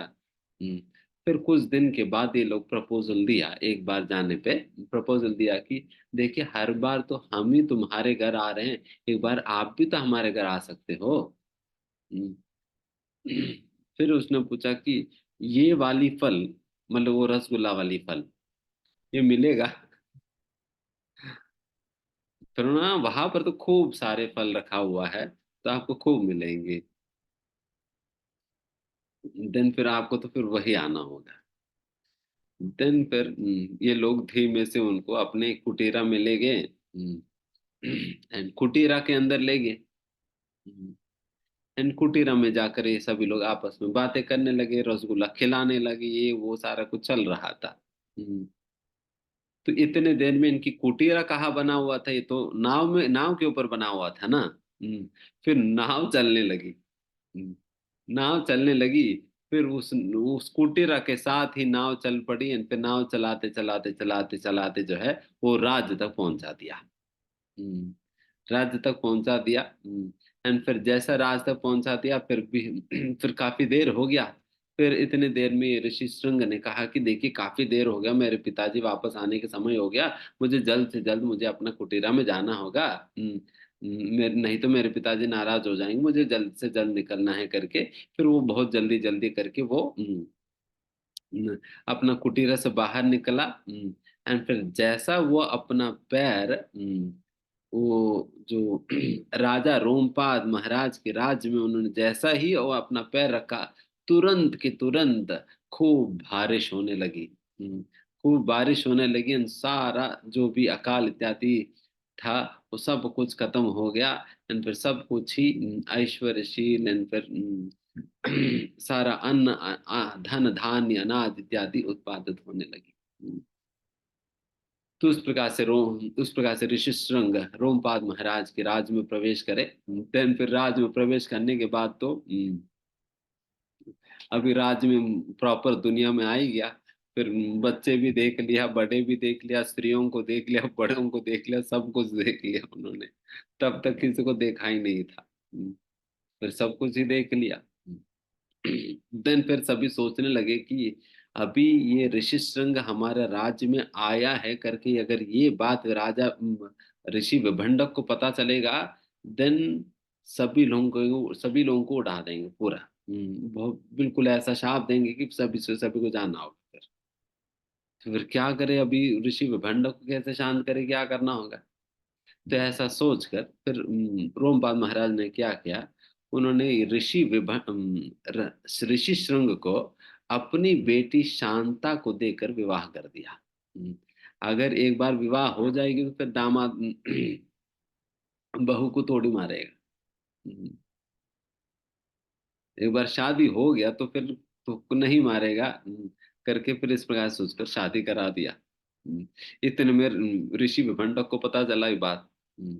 फिर ऋषि विभंडक को पता चलने पे देन फिर वो आए थे। देन फिर वो जैसा देखा कि इनकी शादी हो गया, बेचारे इतना बचाने का प्रयास किया उसने अपने बेटे को, बिल्कुल ही स्त्री समाज से बिल्कुल अलग करके आइसोलेट करके ऐसा जंगल में रख दिया जहां पर उनको कोई मनुष्य जाति के विषय में पता ही नहीं चल पा रहा था। वैसा स्थिति में रखने के बावजूद भी अम, काल की ऐसा नियम है, उसके अनुसार चलना ही पड़ता है। उनका शादी हो गया। शादी हो गया। फिर विभंडक ऋषि आकर देखकर, अगर शादी हो ही गया तो फिर करना क्या है करके वो चले गए थे। तो इस प्रकार से शादी हो गया। एंड फिर वही ऋषि श्रृंग को दशरथ महाराज पुत्र कामेष्टि यज्ञ करने के लिए अपने राज्य में बुलाते हैं।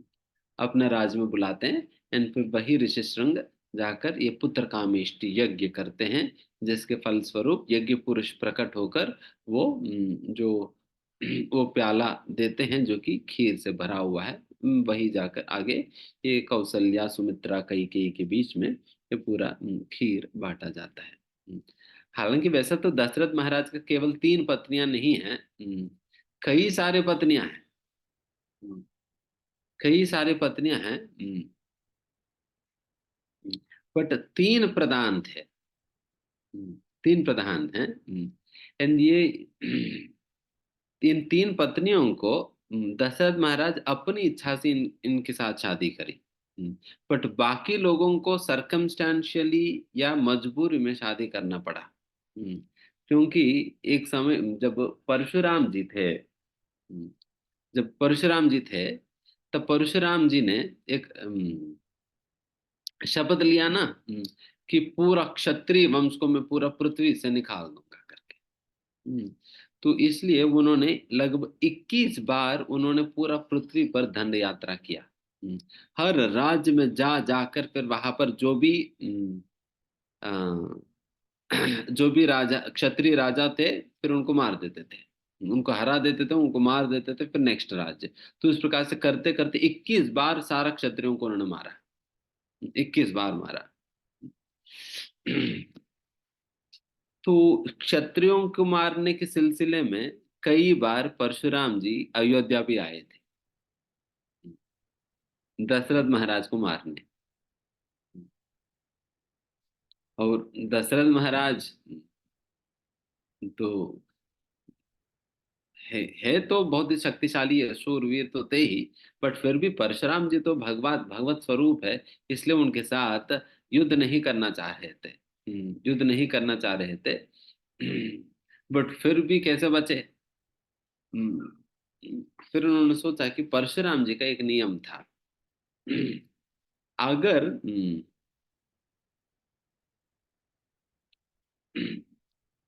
किसी का किसी का शादी हुआ है जस्ट, एंड वो पत्नी के साथ वो फेरी कर रहे हैं, देन उनको नहीं मारेंगे। देन उनको नहीं मारेंगे। इसलिए जब भी परशुराम जी अयोध्या आया करते थे, तुरंत दशरथ महाराज जी किसी के साथ शादी फिक्स करते थे। शादी फिक्स करते थे, एंड जैसे परशुराम जी अंदर आते थे, वो अपना फेरी कर रहे होते। इसलिए वो परशुराम जी इनको देखकर वापस चले जाते थे। इस प्रकार से सैकड़ों बार हुई। इसलिए सैकड़ों पत्नियों से सैकड़ों स्त्रियों से उन्होंने शादी किया। उस प्रकार से सर्कमस्टेंशियली परशुराम जी की वजह से उन्होंने शादी किया। लगभग 360 ऐसा कुछ है। उतना उतने बार परशुराम जी मारने आते हैं और उतने बार वो शादियां करते रहे।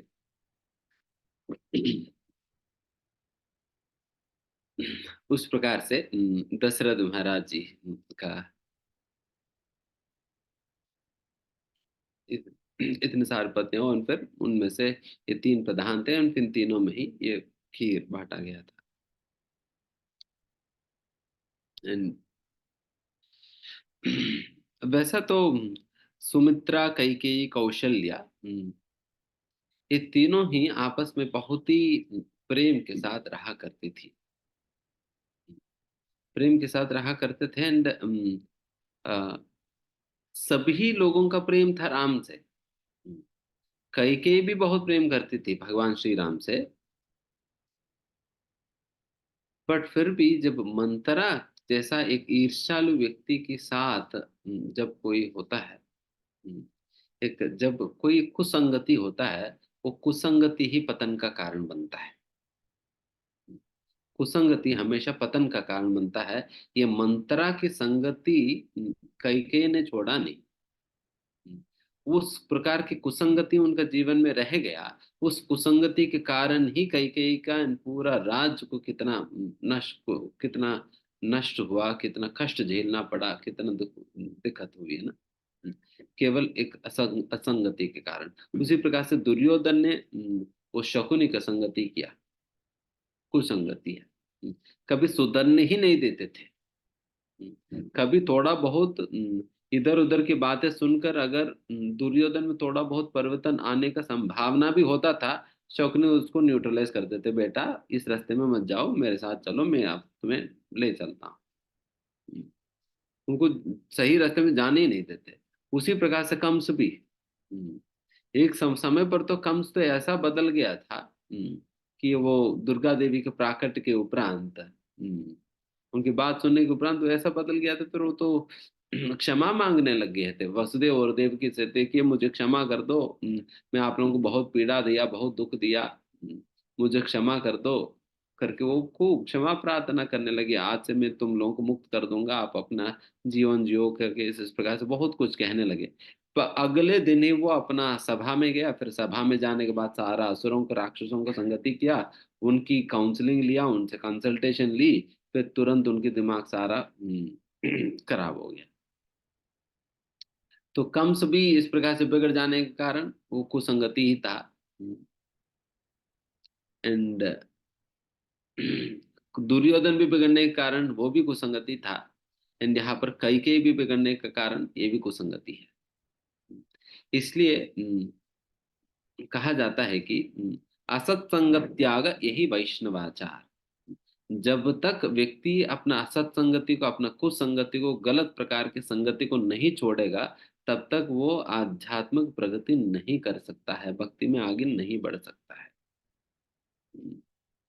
आगे बढ़ नहीं सकता है।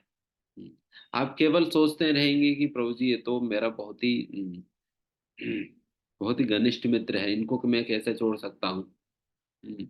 ये तो मेरा जिगरा दोस्त है, ये है वो है करके आप बहुत कुछ कह सकते हैं। तो कैकेयी भी ऐसा सोचती थी, क्योंकि मंत्रा जो है कैकेयी की अपनी माँ की आह से जैसा जब भी कोई स्त्री की शादी किसी घर पे होता है, खास करके राजवंश के अंतर्गत जब होता है, देन फिर वो उस स्त्री के साथ, उस कन्या के साथ उनकी जितने भी सहेली है, वो सभी के सभी को सभी लोग जो है, फिर वो लोग भी उनके साथ आ जाते हैं राज्य में। फिर उसी प्रकार से उनकी सेवा करने वाले भी दासियां भी आ जाती है। तो दूसरी प्रकार से जब कैकेयी कई के राज्य से जब अयोध्या आई थी, तो उस समय उनके साथ जो उनकी प्रधान सेविका थी जो मंथरा, वो भी उनके साथ आ गई। तो इसलिए उनकी एक एक प्रकार की, जैसा माताओं को होता है ना कि जो जो भी उनकी माँ की घर से अगर कुछ होता है तो थोड़ा सा स्ट्रॉन्ग अटैचमेंट होता है। तो उसी प्रकार से कैकेयी का भी बिल्कुल स्ट्रॉन्ग अटैचमेंट है मंत्रा के साथ। ये हमारी माँ की यहाँ से आई है, मेरी पर्सनल है, मेरे लिए मेरी माँ ने भेजा है। तो इस प्रकार से बहुत स्ट्रॉन्ग अटैचमेंट था, वो छोड़ती नहीं थी। उस प्रकार की आसक्ति के कारण फिर उनकी कुसंगति किया, फिर वही आगे जाकर पतन का कारण बना। सारा रामायण की रचना उसने की, मंत्रा ने। तो इसलिए कुसंगति ही बहुत बड़ा पतन के कारण बनता है। ओके, ठीक है, 9 बज गया। फिर ऐसा रामायण की कथा तो खूब है, बहुत अगाध है, एंड अद्भुत भी है। जैसा जैसा होगा हम चर्चा करते रहेंगे। Hare Krishna. Thank you so much प्रभु जी। हमेशा की तरह आज भी एक बहुत अद्भुत और अलौकिक राम कथा का वर्णन करने के लिए, पठन करने के लिए। प्रभु जी जब भी अवसर हमें मिलता है और हम प्रभु से राम कथा का श्रवण करते हैं, वो अपने आप में एक बहुत दिव्य अनुभव होता है। So thank you so much प्रभु जी। हम एक बार प्रभु जी का धन्यवाद करते हैं हरे कृष्ण महामंत्र का जाप करके, प्रभु जी की दीर्घ आयु और उत्तम स्वास्थ्य की कामना करते हुए, और उसके बाद यदि प्रभु जी अलाउ करेंगे तो will have some questions. Hare Krishna Krishna Krishna Hare Hare, Hare Ram Ram Ram Hare Hare. प्रभु ji can we have few questions? Yes. जो भी भक्त अपना प्रश्न पूछना चाहते हैं प्रभु से, हैंड रेस करें। सरिता शाह माता जी, अनम्यूट करें और अपना प्रश्न पूछें। हरे कृष्ण प्रभु जी, दंडवत प्रणाम। धन्यवाद। यस। प्रभु जी, मेरा ये क्वेश्चन था कि जैसे कि हम किसी देवी देवता की पूजा करते हैं तो हम उनके लोग जाके वापस आ जाते हैं इस धरती पे, हम्म। है ना? तो राम जी और कृष्ण जी तो एक ही है, मतलब उनके धाम लेकिन अलग अलग है। तो क्या हम अगर राम जी की भक्ति करते हैं तो उनके धाम के लिए हमें वापस आना पड़ेगा? हाँ, राम जी भगवान खुद ही कहते हैं गीता में, यद गत्वा न निबद्धन्ते तद धाम परम मम। भगवान कहते हैं देखिए मेरा वैसा अलौकिक धाम है जहां पर जाने के बाद आपको वापस लौटने का जरूरत नहीं पड़ता है। उस प्रकार से अगर कृष्ण का, राम का, अगर कोई भगवान श्री राम का पूजा करे, वो साकेत धाम जाते हैं। हाँ जी। साकेत धाम, जो साकेत धाम मतलब ये नित्य अयोध्या है। जिस प्रकार से यहाँ पर अयोध्या है, उस प्रकार की उसकी ओरिजिनल फॉर्म है जो साकेत धाम। वहां पर शाश्वत समय के लिए भगवान श्री राम वहां पर निवास करते हैं अपने भक्तों के साथ। हनुमान जी सभी लोगों के साथ वहां पर नित्य वास करते हैं। फिर साकेत धाम में पहुंचते हैं, एंड फिर वहां पर पहुंचने के बाद पुनः लौटने का जरूरत नहीं पड़ता। ओके प्रभु जी। ओके प्रभु जी, thank you so much. Okay. Thank you so much माता जी for that wonderful question. Manas प्रभु जी, अनम्यूट करें और अपना प्रश्न पूछें।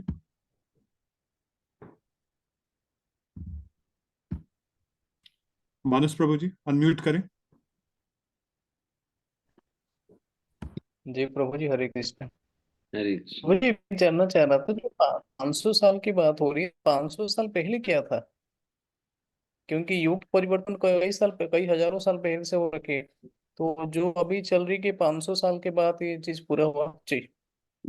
हाँ, ये 500 साल के बाद इस संदर्भ में कहा गया है कि 528 में ही बाबर ने ये राम मंदिर को तोड़े थे, है ना। तो इसके कारण बताए जा रहे हैं कि 528 साल पहले राम मंदिर को तोड़ा गया था, फिर उसके उपरांत पुनः राम जी का स्थापना राम जन्मभूमि पे आज का दिन हुआ है।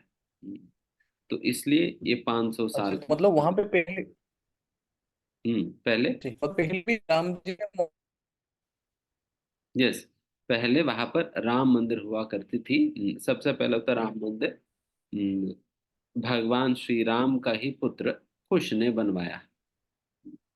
वो तो कई लाखों साल पहले ही बनवाए थे। फिर उसके उपरांत कालांतर में निकटतम में उज्जैन की राजा अ, उज्जैन के राजा राजा विक्रमादित्य, जिनके विषय में आप सभी लोग सुने ही होंगे।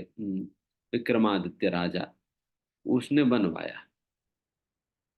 फिर वो मंदिर इन लोगों ने तोड़ा। उसको भी बीच बीच में मरम्मत तो किया गया था, बट फिर भी मंदिर तो था ही। फिर उस मंदिर को बाबर ने किसी दो फकीरों के कहने पर उन्होंने तोड़ा है। फिर उसके बाद पुनः 500 साल के उपरांत आज का दिन राम जन्मभूमि पर उसी स्थान में भगवान श्री राम की स्थापना या प्राण प्रतिष्ठा आज का दिन हुई है। इसलिए कहा गया है कि 500 साल के उपरांत हुआ है। ठीक है। हरे Krishna. Thank you so much, Prabhuji, for that informative question. Thank you so much, Prabhuji, for answering it. Joy Shri Mataji, unmute करें और अपना सवाल पूछें। हरे कृष्णा प्रभु जी, दंडवत प्रणाम।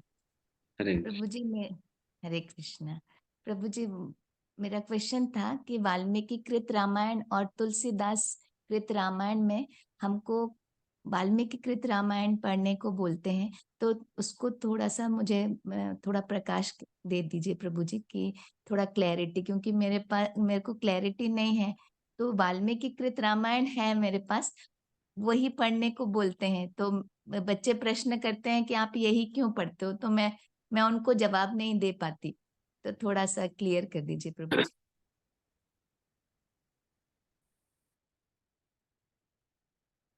वाल्मीकि को आदि कवि कहा जाता है। एंड वाल्मीकि ही वो व्यक्ति है जिसने रामायण की रचना, रामायण की कथा घटने के पहले ही लिखे थे। क्योंकि नारद मुनि और ब्रह्मा जी की कृपा से उनको रामायण की हर एक संदर्भ उनको प्रत्यक्ष रूप में उनको आंखों के सामने दिखता था। इसलिए रामायण में जो भी संदर्भ घटने के पहले ही रामायण के अंतर्गत वाल्मीकि ऋषि ने प्रस्तुत कर दिया हुआ है। तो उस प्रकार से जो ओरिजिनली रामायण की कथा को लिखने वाले हैं वाल्मीकि जी। तो इसलिए वाल्मीकि जी का जो ओरिजिनल जो कथा है उसको पढ़ने के लिए कहा जाता है। इसका मतलब ये भी नहीं तुलसीदास की रामायण प्रमाणिक नहीं करके नहीं है, केवल ओरिजिनल की बात कह रहे हैं। ओरिजिनल मतलब फर्स्ट की बात है। तुलसीदास की रामायण भक्ति भाव के साथ तुलसीदास ने बाद में आकर लिखे थे। Thank you so much, Mataji, for that question. भावना जोशी माताजी, unmute करें और अपना प्रश्न पूछें। हरे कृष्णा प्रभु जी, दंडवत प्रणाम। प्रभु जी, I have a question related to प्राण प्रतिष्ठा। जैसे आज हुई है तो भगवान जी तो कर सकते हैं, वो हमारे अंदर प्राण डाल सकते हैं, पर जो प्रीस्ट होते हैं वो आइडल के अंदर कैसे प्राण डाल सकते हैं? मतलब वो मंत्रा रिसाइट करके कैसे डाल सकते हैं? तो ये मेरे को समझने में बहुत मुश्किल हो रही है, आप प्लीज ये समझा दीजिए।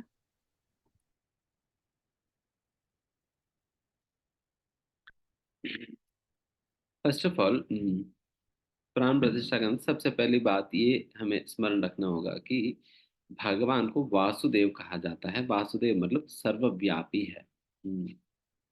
हर कण में व्याप्त है भगवान। जब भगवान हर कण में व्याप्त है, जिस पत्थर में प्राण प्रतिष्ठा, जिस पत्थर से मूर्ति बनाई गई है, उस पत्थर में भी तो होंगे भगवान। उस पत्थर में भी तो होंगे भगवान, क्योंकि उस पत्थर में भी भगवान व्याप्त है। सबसे पहला तो भगवान उस पत्थर के अंतर्गत भी है। बट अभी ऑल्दो भगवान हर जगह है, बट बात है कि एक्सेसिबल नहीं है, because we are not in a position to access Krishna everywhere in any form. जैसा कि वाटर वेपर अर्थली एटमॉस्फेयर में हर जगह है। हर जगह होने के बावजूद भी वाटर अपने वेपर के रूप में हर जगह में होने के बावजूद भी, जब पानी पीते हैं हम, टैप के पास आएंगे, ग्लास भरेंगे, फिर पानी पिएंगे। वाटर जो ह्यूमिड के रूप में, वेपर के रूप में जो वाटर हर जगह है, वहां से पानी को एक्सेस करने का सामर्थ्य हमारे मनुष्यों में नहीं है। बट वैसा कुत्ता आप देख सकते हैं, कुत्ते के पास वो क्षमता है। वो इसलिए अपनी जिह्वा को बाहर लटका कर चलती है। उनको बहुत ज्यादा अलग से पानी पीने की जरूरत नहीं पड़ती, because it has an ability to access water from the vapour. उनके पास वो सामर्थ्य है। वाटर वेपर उपलब्ध है, बट एक्सेस नहीं कर पा रहे। तो उसी प्रकार से यहाँ पर भगवान हालांकि हर जगह व्याप्त है, उपलब्ध है, बट फिर भी हमारे अंदर उस प्रकार के सामर्थ्य नहीं है एक्सेस करने की। इसलिए हमें वाटर पीने के लिए जैसा ग्लास की जरूरत पड़ता है, उसी प्रकार से भगवान को एक्सेस करने के लिए एक माध्यम की, एक विधान की, एक मार्ग का जरूरत पड़ता है, जहां पर हमारे लिए एक्सेसिबल हो। एंड उसी प्रकार से ही एक्सेसिबल करने का ही रूप में भगवान इस प्रकार से अपना श्री विग्रह के रूप में प्रकट होते हैं। फर्स्ट वर्ल्ड डीटी का कॉन्सेप्ट ये है। एंड फिर नेक्स्ट बात चर्चा करें तो भगवान जब उसके अंदर है ही, फिर भगवान को कहीं से लाने का जरूरत नहीं पड़ता। एंड नेक्स्ट बात यह है कि ये पूरा प्राण प्रतिष्ठा की विधि विधान के माध्यम से भगवान को उस श्री विग्रह में आवाहन करने का प्रयास किया जाता है, ताकि भगवान ही remains available for to reciprocate with the devotees. भक्तों के साथ आदान प्रदान करने के लिए, अवेलेबल होने के लिए भगवान से आवेदन करते, आग्रह करते, निवेदन करते हैं, रिक्वेस्ट करते हैं, भगवान आप इस विग्रह के माध्यम से, आप इस माध्यम से नहीं, इस विग्रह के रूप में, इस विग्रह के रूप में आप अपने भक्तों के साथ आदान प्रदान करो, उनको आपकी सेवा करने का मौका दो, उनको आपकी सेवा करने का मौका दो, तद्वारा आपके साथ अपने संबंध को बनाने का मौका दो। तो ultimately the essence is this. चाहे जो भी मंत्र हो, चाहे वो समझ पाए नहीं समझ पाए, बट अल्टीमेटली होने वाला तो यही है। This is what through all those rituals, and फिर भगवान को कुशाघास लगाकर, भगवान को हर एक इंद्रिया को, हर एक इंद्रिय के ऊपर कुशाघास से भगवान को स्पर्श किया जाता है, उस इंद्रियों को व्हाट यू कॉल, उसको रिवाइटलाइज या रिजुविनेट करने के लिए, ताकि भगवान उस इंद्रिय वो लाइव हो जाए। तो इस प्रकार से भगवान के हर एक इंद्र को स्पर्श कर करके उनको जगाए, उस इंद्र को जगाया जाता है, जगाया जाता है। तो इस प्रकार से और भी कई सारे रिचुअल्स होते हैं। सारे रिचुअल्स के माध्यम से भगवान को हम रिक्वेस्ट करें, भगवान इस विग्रह के रूप में आप भक्तों के साथ आदान प्रदान करो।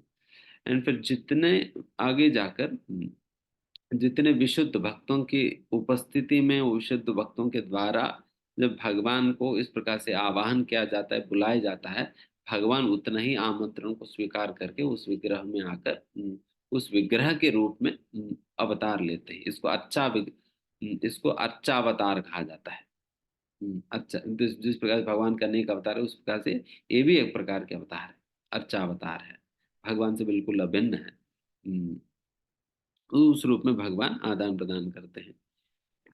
This is all in brief. ठीक है। Yes. Pran Pratishtha is the method to reestablish the connection. Thank you so much, प्रभु जी। आंचल गुप्ता माता जी, अनम्यूट करें और अपना प्रश्न पूछे प्रभु से।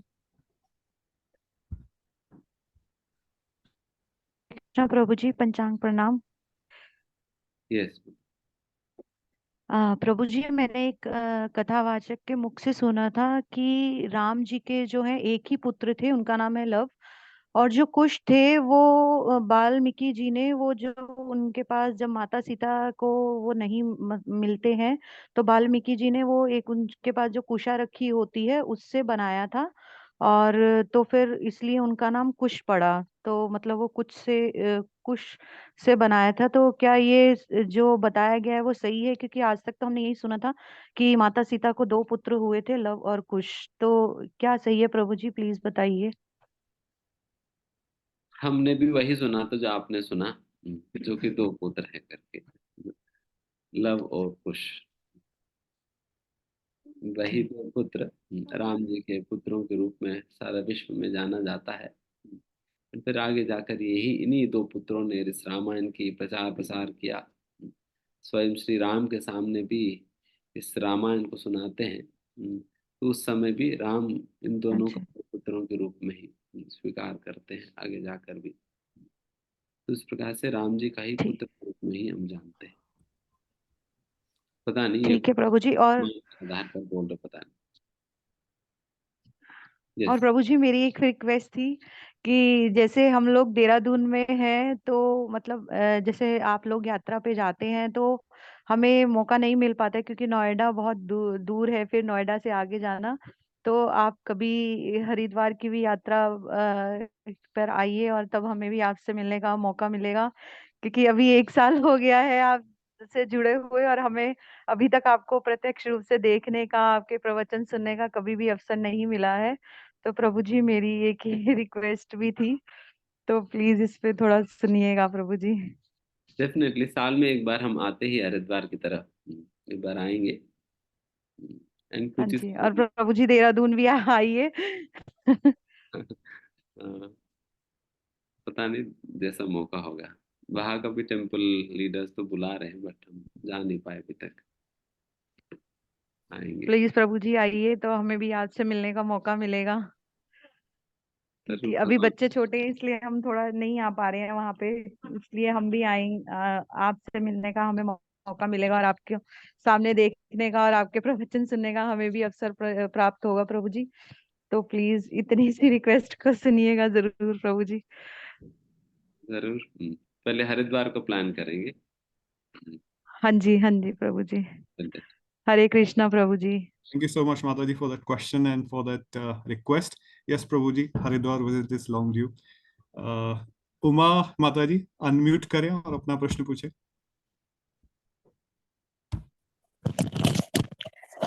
हरे कृष्णा प्रभु जी, दंडवत प्रणाम।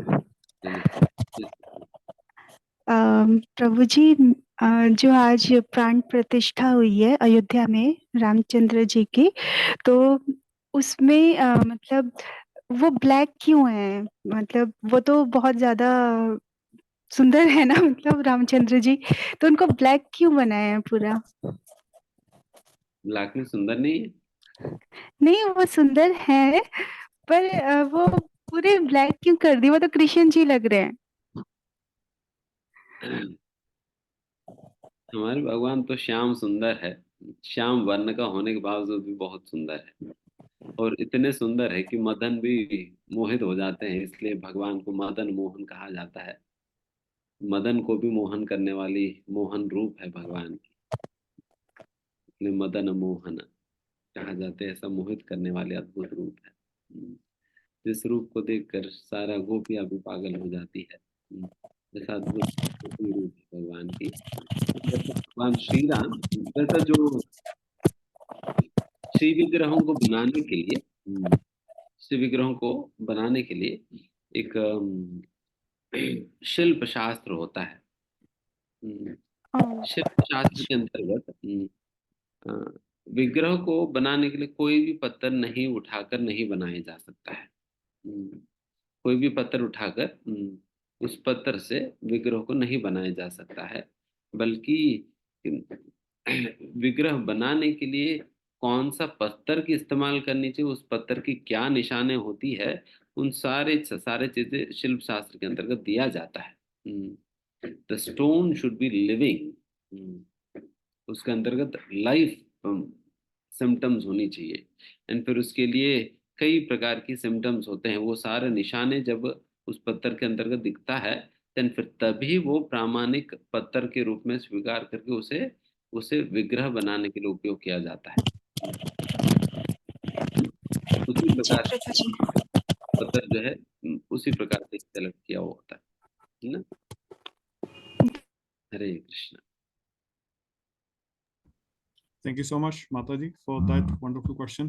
प्रभु जी, सेशन के शुरुआत में हमने सभी डिवोटी से रिक्वेस्ट किया था कि आज उन्होंने आज के दिन को किस तरह सेलिब्रेट किया, क्या सभी उन्होंने कार्यक्रमों में भाग लिया, गतिविधियां की। सो अभी जो पिछले हफ्ते 9 days Bhagavad Gita course conclude हुआ है, उससे कोई डिवोटी जो हमारे साथ शामिल हुए हैं वो हैं और वो अपना अनुभव प्रभु जी से शेयर करना चाहें, सभी से शेयर करना चाहें तो हैंड रेस करें और अनम्यूट करके अपना अनुभव शेयर करें।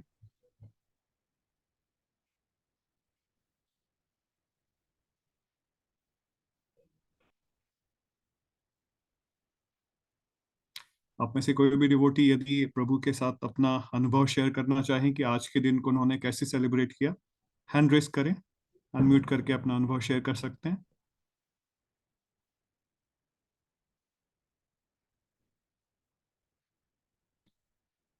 ओके प्रभु जी, सीम्स लाइक ओके। स्नेहलता माता जी, प्लीज अनम्यूट करें और अपना अनुभव शेयर करें। हरे कृष्णा प्रभु जी, दंडवत प्रणाम। हमने प्रभु जी घर में दिए जलाए और अच्छी तरह से मोमबत्तियां जलाई और भगवान का पूजन किया, और मंदिर यहाँ पे हमारी गली में सबने इकट्ठे होके गली में कीर्तन किया, बहुत अच्छा और बहुत अच्छी तरह से हुआ। बहुत मतलब अभी तक भी बच्चे पटाखे चला रहे हैं, अभी भी कर रहे हैं, और सब घरों में पूरा में लाइटें जगाई गई, मोमबत्तियां जगाई गई, सब जगह बहुत अच्छी तरह से हुआ। मतलब बहुत अच्छा आनंद आया, बहुत अच्छा लगा। हरे कृष्णा प्रभु जी, दंडवत प्रणाम। हरे कृष्ण। दिवाली मनाए। So much, रिजल्ट नहीं आया हमारा लिस्ट में।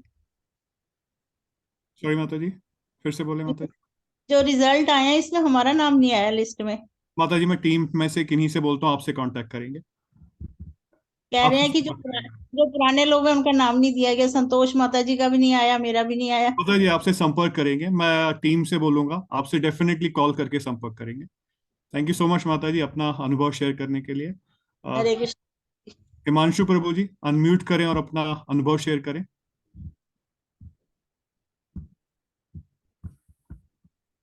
प्रभु जी, मैंने दिए जलाए घर पे और मैंने गेट के बाहर मतलब दिए जलाए।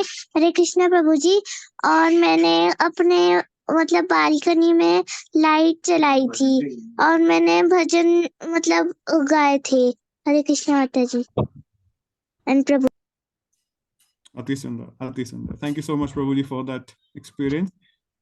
शौर्य प्रभु जी, अनम्यूट करें और अपना अनुभव शेयर करें। हरे कृष्ण प्रभु जी, दंडवत प्रणाम। मैं पुराने बैच से हूँ प्रभु जी। वैसे हम लोगों ने आज राम दरबार सजाया अपने घर में, दिए जलाए और लाइव इवेंट पूरी हमने एंड टू एंड जब तक मोदी जी वहां रहे वो देखी घर में। आज छुट्टी ली हमने सभी ने घर में और बैठ के प्रभु के भजन गाए। हरे कृष्ण प्रभु जी, धन्यवाद प्रणाम। जूही माता जी, अनम्यूट करें और अपना अनुभव शेयर करें। हरे कृष्ण प्रभु जी। हरे कृष्ण। राम जन्मभूमि में पहले भी गई हुई हूँ अयोध्या। वहां पे जब टेंट में भगवान जी को देखे थे तभी बहुत ज्यादा खराब लगा था। आज ऐसा फील हो रहा है।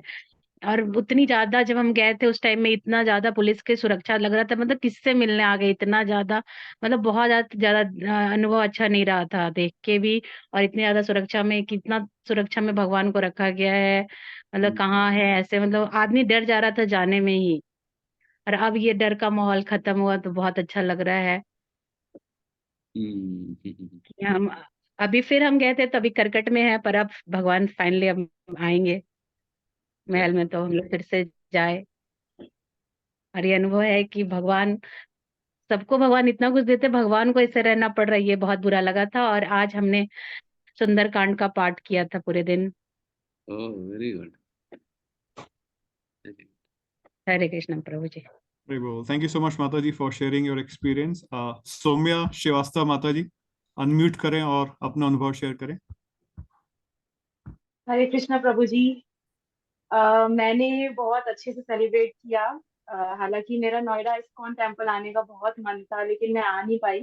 लेकिन आसपास 2 मंदिर है, उनमें मैं गई, उनमें दिए जलाए, घर पे दिए जलाए, और बहुत अच्छे से पूजा भी सुबह हर दिन तो करते ही हैं, आज और अच्छे से किया और उत्साह से किया।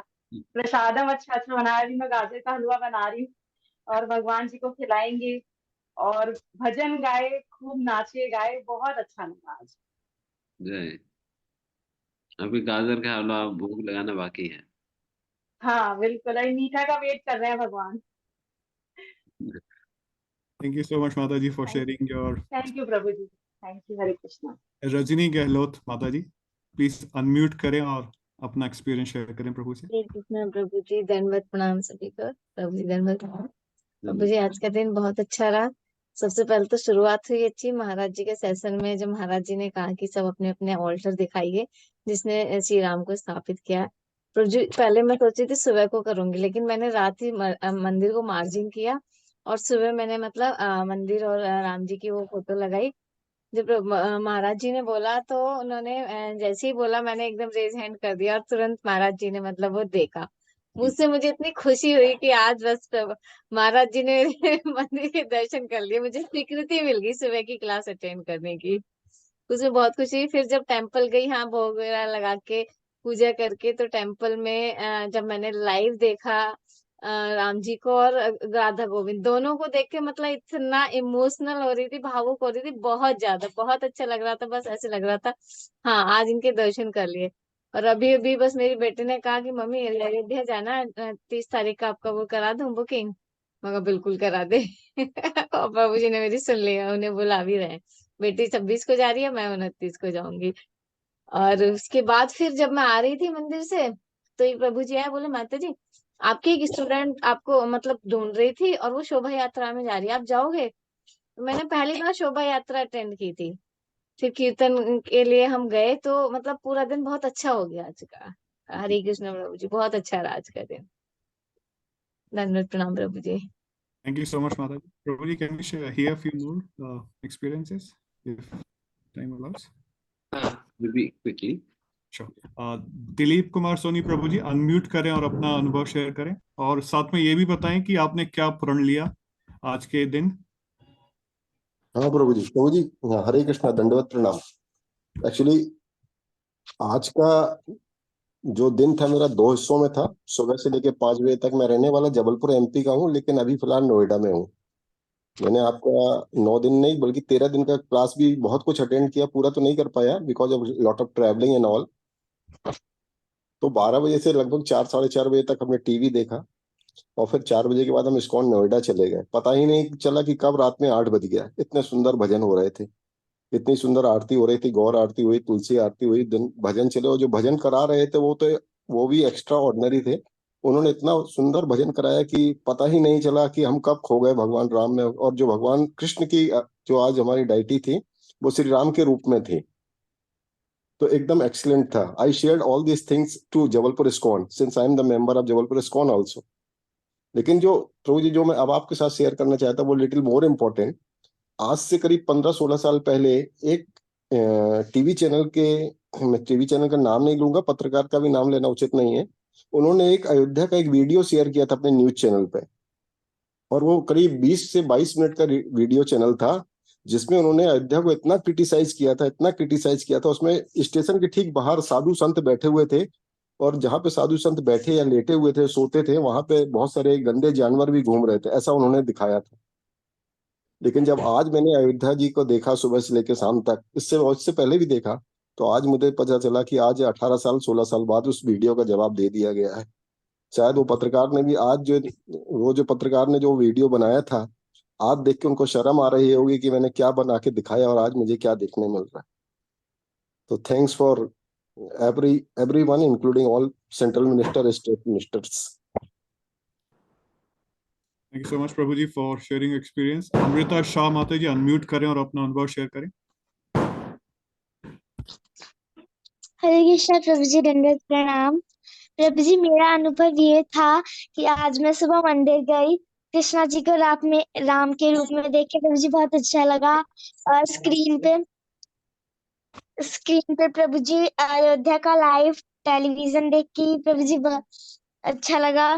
प्रभु जी फिर हम घर पे आए, उसके बाद हमने रंगोली बनाई, प्रभु जी दीप जलाया और अच्छे से दिवाली बनाई। प्रभु जी बहुत अच्छा था प्रभु जी में। थैंक यू सो मच माता जी फॉर शेयरिंग योर एक्सपीरियंस। आंचल गुप्ता माता जी प्लीज अनम्यूट करें और अपना अनुभव शेयर करें। हरे कृष्णा प्रभु जी, आज हमने यहाँ पर हमारी सोसाइटी में सुंदरकांड का पाठ हुआ था, तो हमने सुंदरकांड किया और अपने घर में बहुत अच्छे से जैसे दिवाली मनाते हैं वैसे ही दिवाली मनाई। और मैंने आज अपने 2 लाख राम नाम कंप्लीट करे हैं, जो अयोध्या जाएंगे और वहाँ के जो गर्भगृह में है वो जो पेज हैं जो हम सबने लिखे हैं यहाँ पे, और वो स्थापित होंगे वहां पे। तो मेरे आज कार्तिक मास से शुरू करे थे मैंने, और कार्तिक मास से आज मेरे वो 2 लाख राम नाम पूरे हो गए हैं प्रभु जी। हरे कृष्णा प्रभु जी। थैंक यू सो मच माता जी। जैसा कि हम सभी जानते हैं प्रभु जी की दिनचर्या बहुत व्यस्त होती है। प्रभु सुबह जल्दी प्रातः काल उठते हैं, 3:30 बजे के आसपास प्रभु उठ जाते हैं। सो प्रभु ने अपने व्यस्त कार्यक्रम में से, अपनी व्यस्त दिनचर्या में से इतना हमारे लिए समय निकाला और इतनी अद्भुत कथा हमें सुनाई और हमारे साथ में हमारे अनुभवों को सुना। थैंक यू सो मच प्रभु जी फॉर एवरीथिंग। आइए हम सभी एक बार फिर प्रभु का हरे कृष्ण महामंत्र बोलकर धन्यवाद करते हैं और प्रभु की दीर्घायु और उत्तम स्वास्थ्य की कामना करते हैं। हरे कृष्णा कृष्णा कृष्णा हरे हरे, हरे राम राम राम हरे हरे। थैंक यू सो मच प्रभु जी। हरे कृष्ण हरे कृष्ण। आप सभी का समय निकालकर इस सेशन को ज्वाइन करने के लिए बहुत बहुत धन्यवाद। आप सभी ने जो अपने अनुभव शेयर किए उसको सुनकर बहुत अच्छा लगा। मुझे उम्मीद है कि जितने भी डिवोटीज इस वक्त हमारे साथ जुड़े हुए हैं, उन सभी ने भी आज के दिन कुछ ना कुछ प्रण अवश्य लिया होगा। जैसे आज प्रभु ने बताया कि मर्यादा पुरुषोत्तम श्री राम का जीवन अनुकरणीय अनुसरणीय है। से उम्मीद करते हैं कि हम सभी आज के दिन कुछ ना कुछ प्रण अवश्य लेंगे और कोशिश करेंगे कि हम प्रभु श्री राम के जीवन से कुछ ना कुछ सीख लें और उसको अपनी लाइफ में, अपने दैनिक जीवन में उसको पालन करने की कोशिश करें। आइए हम सभी अब डिवोटीज के उत्तम स्वास्थ्य और आध्यात्मिक उन्नति की कामना करते हुए एक बार फिर हरे कृष्णा महामंत्र का जाप करते हैं और इस सेशन को विराम देते हैं। हरे कृष्णा कृष्णा कृष्णा हरे हरे, हरे राम राम राम हरे हरे। धन्यवाद। जय श्री कृष्ण। जय श्री राम, जय श्री राम, जय श्री राम, जय श्री राम, जय श्री राम।